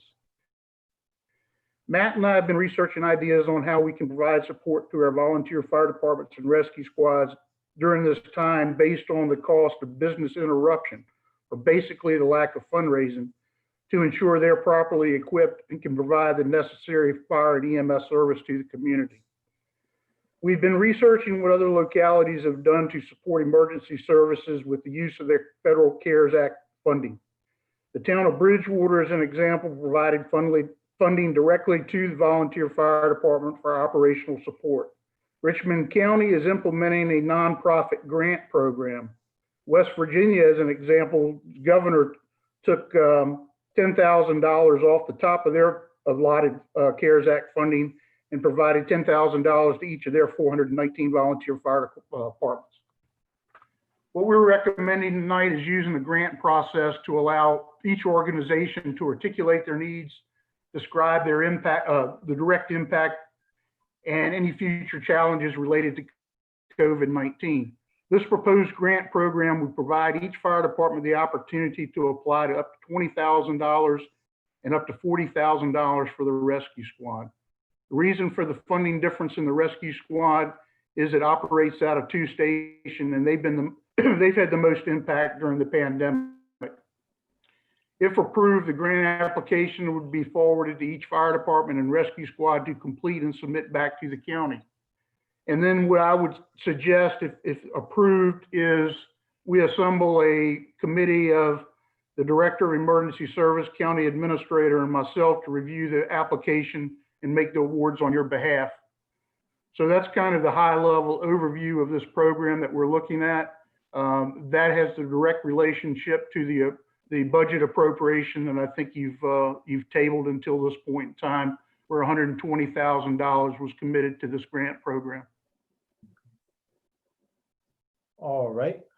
Does any other board member have any questions on this Middlesex Care Grant funding grant for the nonprofit for rescue squads and fire departments? If not, do we have a motion for the local emergency service nonprofit? Mr. Chairman, what is the cost to our county? What is the total amount that this would? It's $120,000, but also we're going to appropriate a supplement request form that coming from the Court Care Act, which is $923,339, which is another money that we're getting from the federal government for the Care Act. And then I'm gonna read that in a minute. We're gonna appropriate that too. So really, it's not costing the county anything. It's all involved with the Care Act to pay for this for our nonprofits because of the COVID, because of the pandemic and COVID-19. And if I said something wrong or something, let me know, Matt, or either Dave. No, I think you summed it up very well, Mr. Chairman. And I think what David's looking for from the board tonight is just acceptance of the application. And I would recommend the board accept the application and move forward as David has outlined, forming that review committee to review the applications as we get them. And then we'll probably have that back for you in the October meeting. Okay. I'll just say I would speak in favor of this. First of all, it's just an allocation of CARES funding. So it's how we split the pie that we got from the federal government. I have been involved in a number of nonprofit organizations, and they have been severely hurt. And they're, ironically, the biggest reason they're hurt is because they're volunteer. So under the PPP program, if you had people on your payroll, you got money to keep them employed and to keep your business open. If you have volunteer people, you got no payroll, so you got no PPP program. So the volunteer organizations just kind of fell through. They didn't have a resource in order to help them, although they were severely impacted. And so I think that this is a great solution to that issue in the county. And Lud, I think that's very well put. And it reminds me when we went to the rescue squad meeting about a month ago, and they reported out that they've been kind of affected from the standpoint what you just explained. A lot of our volunteers in our rescue squad are in the at-risk category. They're older citizens that volunteer their time, and many of them had to step back running calls. And the rescue squad reported to us that they actually had to hire paid crews and probably greater to cover a greater number of shifts because of the lack of volunteers. So they've been impacted in that way. Right. All right. I would make the motion that we move forward. All right. We have a motion by Pete Mansfield to and I'm gonna to allocate those funds. Yeah, okay, to allocate the funds for, from the CARE Act. I second. All right, we have a motion by Pete Mansfield, second by John Coons. And if I may, Mr. Chairman, just to clarify, the board is comfortable with the application as it's written? Right, for, yeah, yes. Okay, very good. Thank you, sir. Okay, we have a motion by Pete Manfield, second by John. Any more discussion? Roll call. Okay, and this includes the Yeah, well, I'm going supplement form? well, yeah, I was going to do that next Okay, so this is just for the grant. for the grant. Okay. Mr. Coons? Aye. Mr. Mansfield? Aye. Mr. Williams? Aye. Mr. Kimbrough? Aye. Mr. Jesse? Aye, motion so carried. Now I'd like to get a motion for the budget supplement request form FY 2021-19 for the the care funding. There is a correction on that. I have a wrong number down there under miscellaneous other. That number should be 7035 instead of 1035. 7035. Yep. Okay. All right. And we're just putting the remainder of that money into that that line until other projects come about that we need to shift it to. All right. Okay. Well, do we have that motion for the budget supplement request? I would move that we ship that money. All right, we got a motion by Pete. Do we have a second? I'll second. A motion by Pete, second by Lud. Any more discussion? If not, roll call. Mr. Coons? Aye. Mr. Mansfield? Aye. Mr. Williams? Aye. Mr. Kimbrough? Aye. And Mr. Jesse? Aye. All right, next is County Administrator update. Brief. That's all. Yes, sir. Very brief. I'm happy to say I have with me tonight to help speak to the refinancing opportunity we have Dan Siegel, our bond counsel, and Mr. Ted Cole, our financial advisor with Davenport and Associates. I'm going to share my screen and kind of let them chat a little bit about this opportunity we have. We received a refinance or refunding analysis from Davenport and Associates earlier in August, and we're just actually just now being able to take some action on it. It's a refunding possibility of a couple of issues that we have outstanding. And actually, Ted, Dan, I'm just gonna, if y'all can unmute, I'm gonna let y'all take it from there. Let And y'all Matt, kind of walk us Matt, through it. there was a revised package that was sent today. Okay, I only have what's in the board packet, but I think Ted and Dan will probably be able to. And Ted's got a 6 o'clock call, so he's going to talk fast. Okay, thank you. I'm gonna shut up.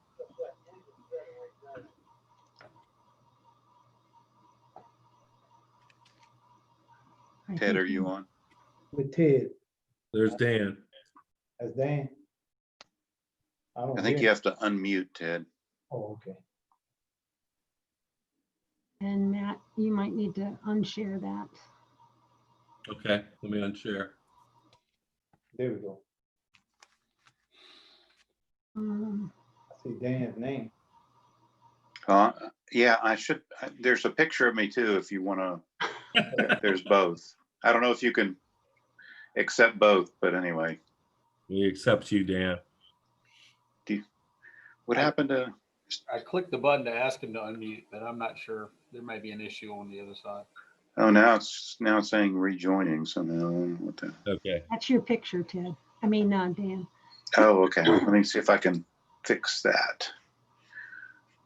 That seems to be. Okay, well, I'm gonna let Ted kind of work through his issues, but Ted and well, hold on, something. There's me anyway. Okay, there's Dan. Ted, you're still muted. And like I said, he sent an email Here, saying he had a 6 o'clock call, so he might have had to go. I don't think so. I think he's probably going to stick around. He's still showing up. Yeah, he's still showing up. Let me see if I can wing it just real quick. Do you want me to pull up the revised one? Well, yeah, you're welcome to if you can. I have not seen the revised one yet, but just short and sweet, the county may have an opportunity to refinance a couple of our outstanding bonds. I believe, let me find my notes from the other morning. Yeah, it's a 2015, 16, and 17. Yes, sir. Thank you. They looked at 2013, 15A and 2018, and those really weren't eligible at this point in time or ripe for refinancing.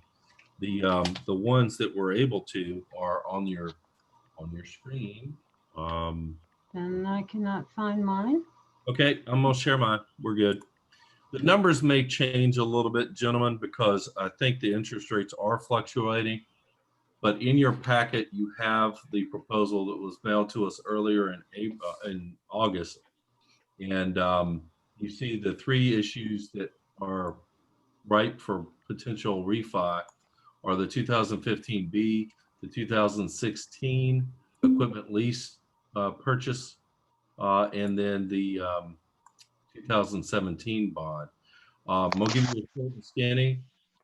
If we were to refinance and get the interest rates that Dan and Ted feel like we may be able to get through the VRA pooled financing that's coming out this fall, we could have level savings over the life of the issues of about $703,000, or an upfront savings of about $674,000. Now the VRAs had to pull a little bit of strings because we passed their deadline. I think their deadline, Dan, was August 8th or something like that. It was it was in August, but yeah, we did miss it. Yeah.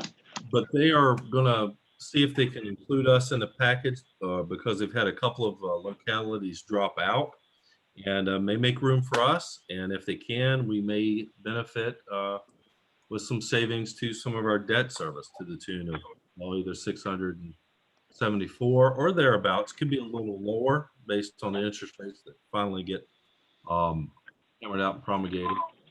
And the board. Hey, Matt, can you hear me now? This is Ted. I can, Ted. I was pitch hitting for you, but you'll do a much better job than me. Go ahead. Oh, well, no, you were doing great. I really apologize. I did not know about the star 6. So, okay. Again, I appreciate you all having us. And Matt, I think you nailed it. This is just informational for you all. If this is something that you would like to keep moving forward, we just wanted to make sure you were aware of the opportunity. We have a call with the Virginia Resources Authority tomorrow to talk through the refunding. It's kind of their due diligence phone call, and then they would normally do their credit work over the course of the next couple of weeks. Their deadline to take, assuming they approve us to participate, and have no reason to think that they wouldn't, their deadline for being included and having an approval in place from you all would be September 25th. So if we want to move this forward, I think what would need to happen is the county board would need to hold a special called meeting, or whatever the right term is, sometime before September 25th, and there would be a single resolution that Sands Anderson would draft that would allow you to approve moving forward. And I would say with one caveat, as Matt said, interest rates do move around, obviously, and here in recent weeks, they've been moving a little bit higher, not tremendously so, but they have been moving a little bit higher. So our estimated savings are down a little bit from our prior analysis, but you've got the most current as of this morning. VRA will not sell their bonds until October 28th. So they have things that they need to do to get themselves into the bond market, and they are scheduled to sell bonds on October 28th.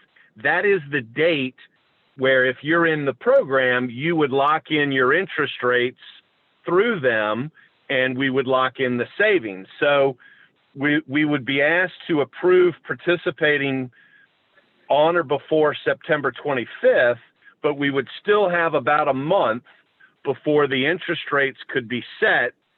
And for that reason, what we would do in that approval for the board is include language about minimum acceptable level of savings, a savings parameter, so that you have an out if we see rates continue to rise and potentially rise significantly. I'm not predicting that, but you will have an out so that you're not held captive here, you know, at any interest rate environment. So, so this is informational. If you'd like us to keep moving the process forward, we are all on board to do that. Our next step will be this call tomorrow. Out of that call tomorrow, we would hope to be able to determine what VRA will want to serve as collateral for the loan. The 3 loans that we're looking to refinance are secured by different county or school facilities. There's a Middlesex Elementary School that secures the 15 loan. There's some equipment that secures the 16 loan, and the county courthouse secures the 17 loan. Our hope would be that we can, working with VRA, eliminate some of that collateral. In other words, if we move forward with them, we might be able to use one of those buildings or the other, but not necessarily both. And we'll know more about that tomorrow. I mention that because the only reason that the school board might need to consider this refunding is if the elementary school needs to remain in the collateral package. And they would simply, if that were the case, they would simply be agreeing to continue to use that school as collateral. And they could do that if necessary at their next meeting, which I believe is scheduled for September 14th. So hopefully tomorrow or soon thereafter, we will know if a school or the school is needed for collateral. And if it is, we would need the school board to adopt a resolution or consider adopting a resolution. And then that special meeting of the county board that I mentioned earlier, if we don't need the school board does not need to take any action, and it would simply be the county board later this month that would consider the resolution. And I think there's merit to holding that special meeting out a little bit further towards September 25th, because it gives us an opportunity to watch what interest rates are doing and establish that minimum threshold of savings appropriately so that you all have sufficient protection and you're not sort of, you know, included in a financing that doesn't create a certain minimum level of savings. Let me pause there and just see if there's questions on any of those items. And the board member have any questions on those items? Is there a public notice requirement if we were to consider this? There is not. The only, you know, if you had a special meeting, you'd have your normal notices for that. But what you may want to do is just continue this meeting to a date that, you know, works in your schedule, so we can have the documents ready for approval at that meeting before the 25th of September. Right. I just want to make sure we don't get jammed up by and run out of time. Yeah, no, it's a good question. Thank goodness we wouldn't need it. And I think we were talking about Tuesday, the 22nd, weren't we, Ted? Yes, we were. That works. Yeah. Yeah, I think we were. We were talking about the 21st to the 22nd. I think we were trying to do it more or less anytime before 6 p.m. if that were possible. Mr. Chairman, if y'all are comfortable with the 21st or the 22nd, sometime, as you heard Ted, preferably before 6 p.m., we could continue the meeting until that time, and that would serve as notice to the media.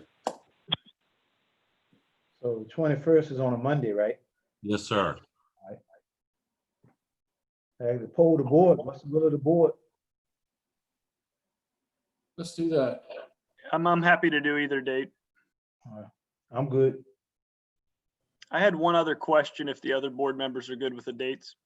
Right, right. Well, just real quick, which one did you settle on? 21st or the 22nd? We need to lock Ted and Dan down. Right. 21st? Good by me. How about you, And what, Larry? do you have a time you'd like to do that? Well, y'all were suggesting before 6. So 5:30, 5. Or, on that's the Monday is the 21st, right? Right. Yes, sir. Yeah, I mean, 6 is totally fine that day. I guess my request is for Tuesday. Sorry, I should have been more. No, I'm sorry. The 26th anytime is fine. So if you all want 21st, to do 6 he meant. on the 21st, I'm sorry. If you want to do 6 on the 21st, that works great for us. Yeah. I have a 6 o'clock conflict on the 21st. All right, well, y'all. I Can we can do it earlier? I can 5 o'clock on the 21st. Okay. That works for me. Works for me. Good here. Okay. I'm good. Okay. So my question is in the notes, savings net of estimated VRA and local costs of issuance. I see the estimated cash flow savings at 700 or 600 and some thousand. Can you explain your first note in a little more detail? Sure. This is Ted Cole. So there are essentially 2 levels of issuance costs for this type of transaction.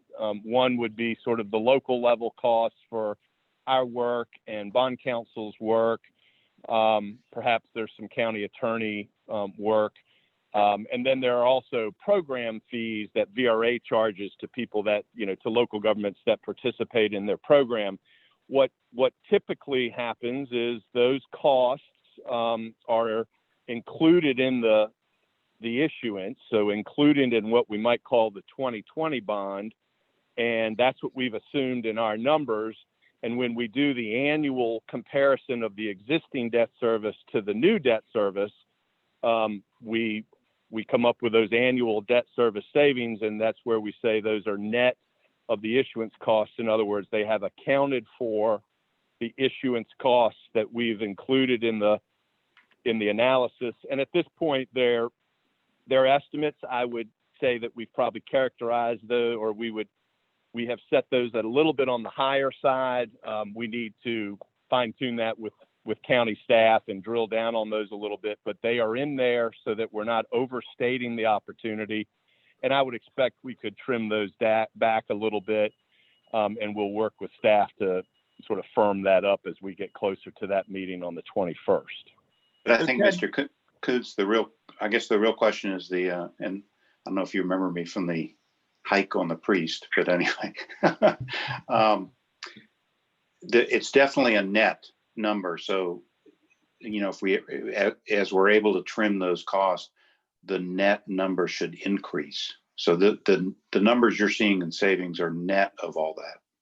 So if I were to explain this to my children at the dinner table this evening, the potential savings moving from one set of bonds to a new bond is somewhere on the order of 700,000, but after all of the closing costs, 2/3 of that savings is gone, and we're down to somewhere in less than 300,000. No, that's what they're closer to $1 million. Okay, so we've come down. The 259 is already taken out of your 703,000 that's calculated. Correct. So, okay, that Correct. makes it clear to me. Yeah, if there were no costs whatsoever, you would be closer to the $1 million mark. Got it. And that actually explains, I think, for me, why you have negative numbers on a couple of the bonds in year one. It shows Right. where you're paying some of those closing costs.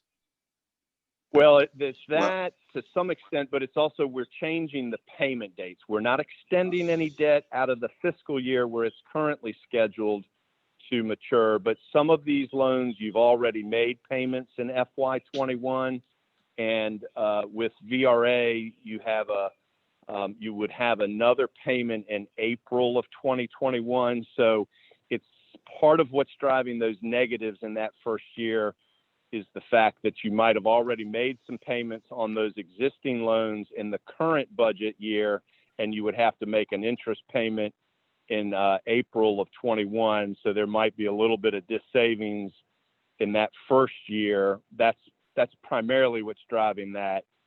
It's not as if all of the issuance costs hit you in the first year. They're actually amortized over the life of the loan. And then my final question, are we rolling these three 15, 16, 17 bonds into one 2020 bond, or is it three new bonds that mimic the terms of that's outstanding on these three bonds? Good question. It would be a single bond, but it would still mimic the terms. So you would have a single debt schedule. Change over until after this meeting. You would have a single debt schedule on the 2020 bond, but it would step down incrementally according to the current final maturity of the 15, 16, and 17. So each of those loans will essentially pay off in the same fiscal year as they currently do. And my final question, were there any other bonds that we could have added to this, or did you exhaust all opportunities for this VRA? Yes, there's one other that is currently with VRA. It's a 2012 bond. It's fairly small and doesn't have many years left to run. They're looking at that one as well, or we're looking at that one as well. But as of our prior analysis, it really wasn't generating significant, if any, savings. And there are a couple of older loans that you also have with banks that are small or already have very low interest rates or only a few years left on them. And those, while they might technically be able to be refunded, the low rate and or the small amount or short term makes it very difficult to recognize savings. So we think we've captured all the viable candidates. Thank you. Okay. Okay, so if the board wants to move forward, we'll plan on, I guess, Mr. Chairman, just continuing the meeting on till the date and time we've specified. All right, so we're gonna continue that, we can continue that meeting so you can have it, advertised and everything. Yeah, and we're good for 5 o'clock on Monday, the 21st. Is that correct? All right, everybody put that on your calendar. We got it down. Thank you. Thank you very much. Thanks, Dan. Thank you. Bye. All right, the next item I had, and I'm going to be very brief, is brought to my attention. I'm going to share my screen. This is not in your packet. Okay. And here it is. I want to make sure I'm sharing the right thing, so I apologize. Bear with me. Let me try that again. You had the right thing. Yeah. I did? Mhm. Okay, it's just not showing up that way on my screen. So are you looking at a memo that is subject line surplus equipment? Yeah. Okay, we had a couple of ceiling fans that during the remodel of the registrar's office were put in a closet. We've had an employee come forward and actually request to be able to take one of those ceiling fans and put in her home office, so as she works from home, she has one. They've been stored in a closet for a better part of a year and a half now, and we have no use for them. I want to ask the board's permission to surplus those 2 ceiling fans. I think there's 2 or 4 of them, if my memory serves. Surplus those, and I may take them to the Crier Center and donate them, or let the employee have one of them. But in order to do that, the board has to first surplus the equipment. Right now, it's just taking up space in Melissa's closet, I believe, upstairs where she stores some of her other equipment. So moved. Thank you. We have a motion to surplus by John. Do we have a second? The motion was by Ludd. I'll second. Oh, sorry about that. I didn't see it. All right. Let's make that correct. Motion by Lud, seconded by John. And and under discussion, I would just note that memory did not serve if you don't remember if it's 2 or 4 fans. Duly noted, duly noted. It's been a long day, John. Been a We long have day. a motion, probably second. All right, let's roll call. for the Mr. Coates, Aye. Mr. Mansfield.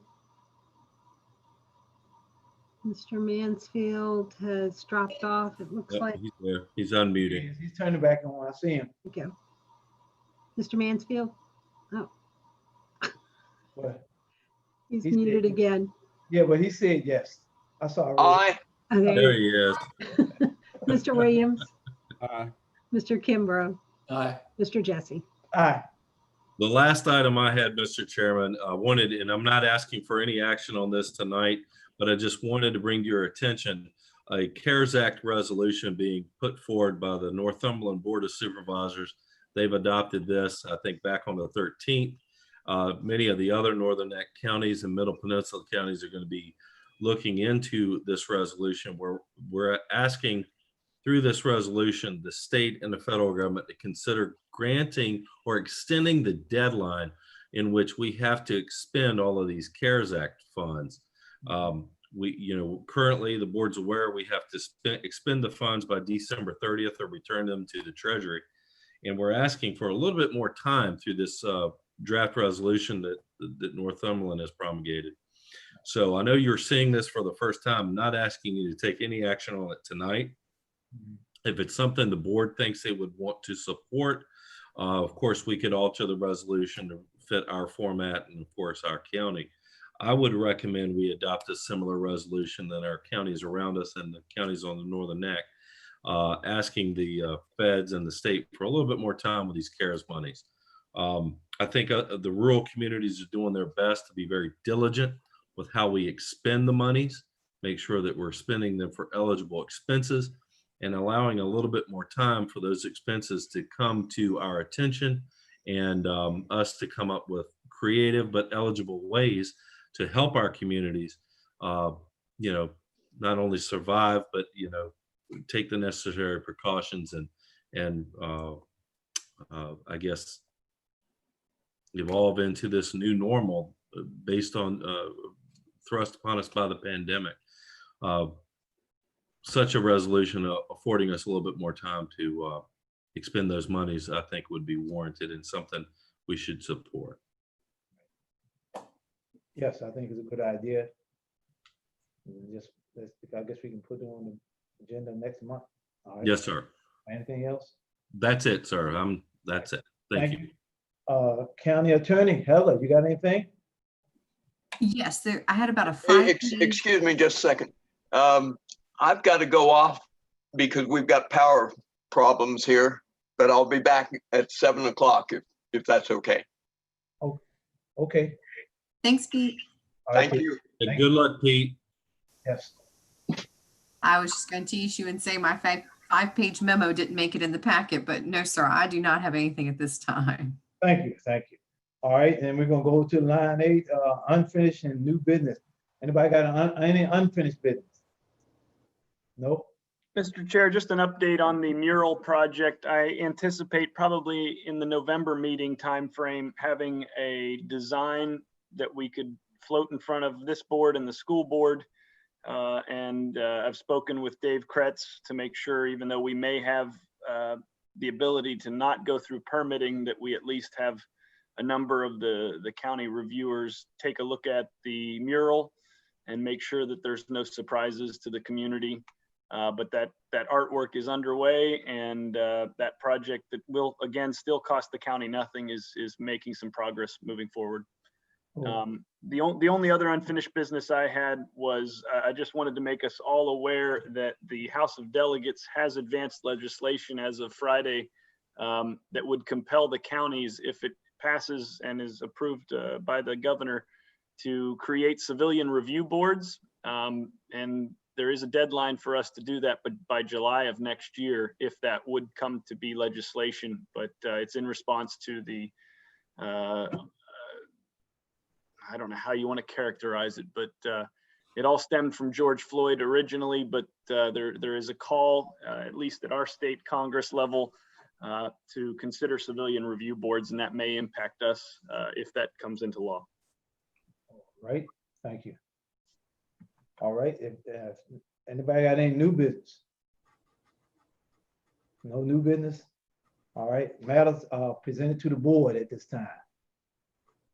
John, I'll start with you. That was basically it for me. All right. Lud, I don't have anything else. Reggie? I'd like, the board to recognize that when the late Jack Miller was supervisor, they was working on Whitening Creek for better parking, as well as the down there by the nursing home and dockside nursing home. And I talked to Dave about it, and the permits and stuff in place. So we kind of like going to try to work on that. That might help a little bit of recreation and the boaters and the commercial fishermen to get the boat off and have some parking area down there by the nursing home at Locust Hill. All right, thank you. Yeah, I don't have anything. Do we have a motion to recess and reconvene at 7 p.m.? So moved. Motion by John. Do we have a second? Second. Second by Reggie. Roll call. Mr. Coons? Aye. Mr. Williams? Aye. Mr. Kimbrough? Aye. Mr. Jesse? Aye. And All Mr. Mansfield is not here. Gone about half an hour.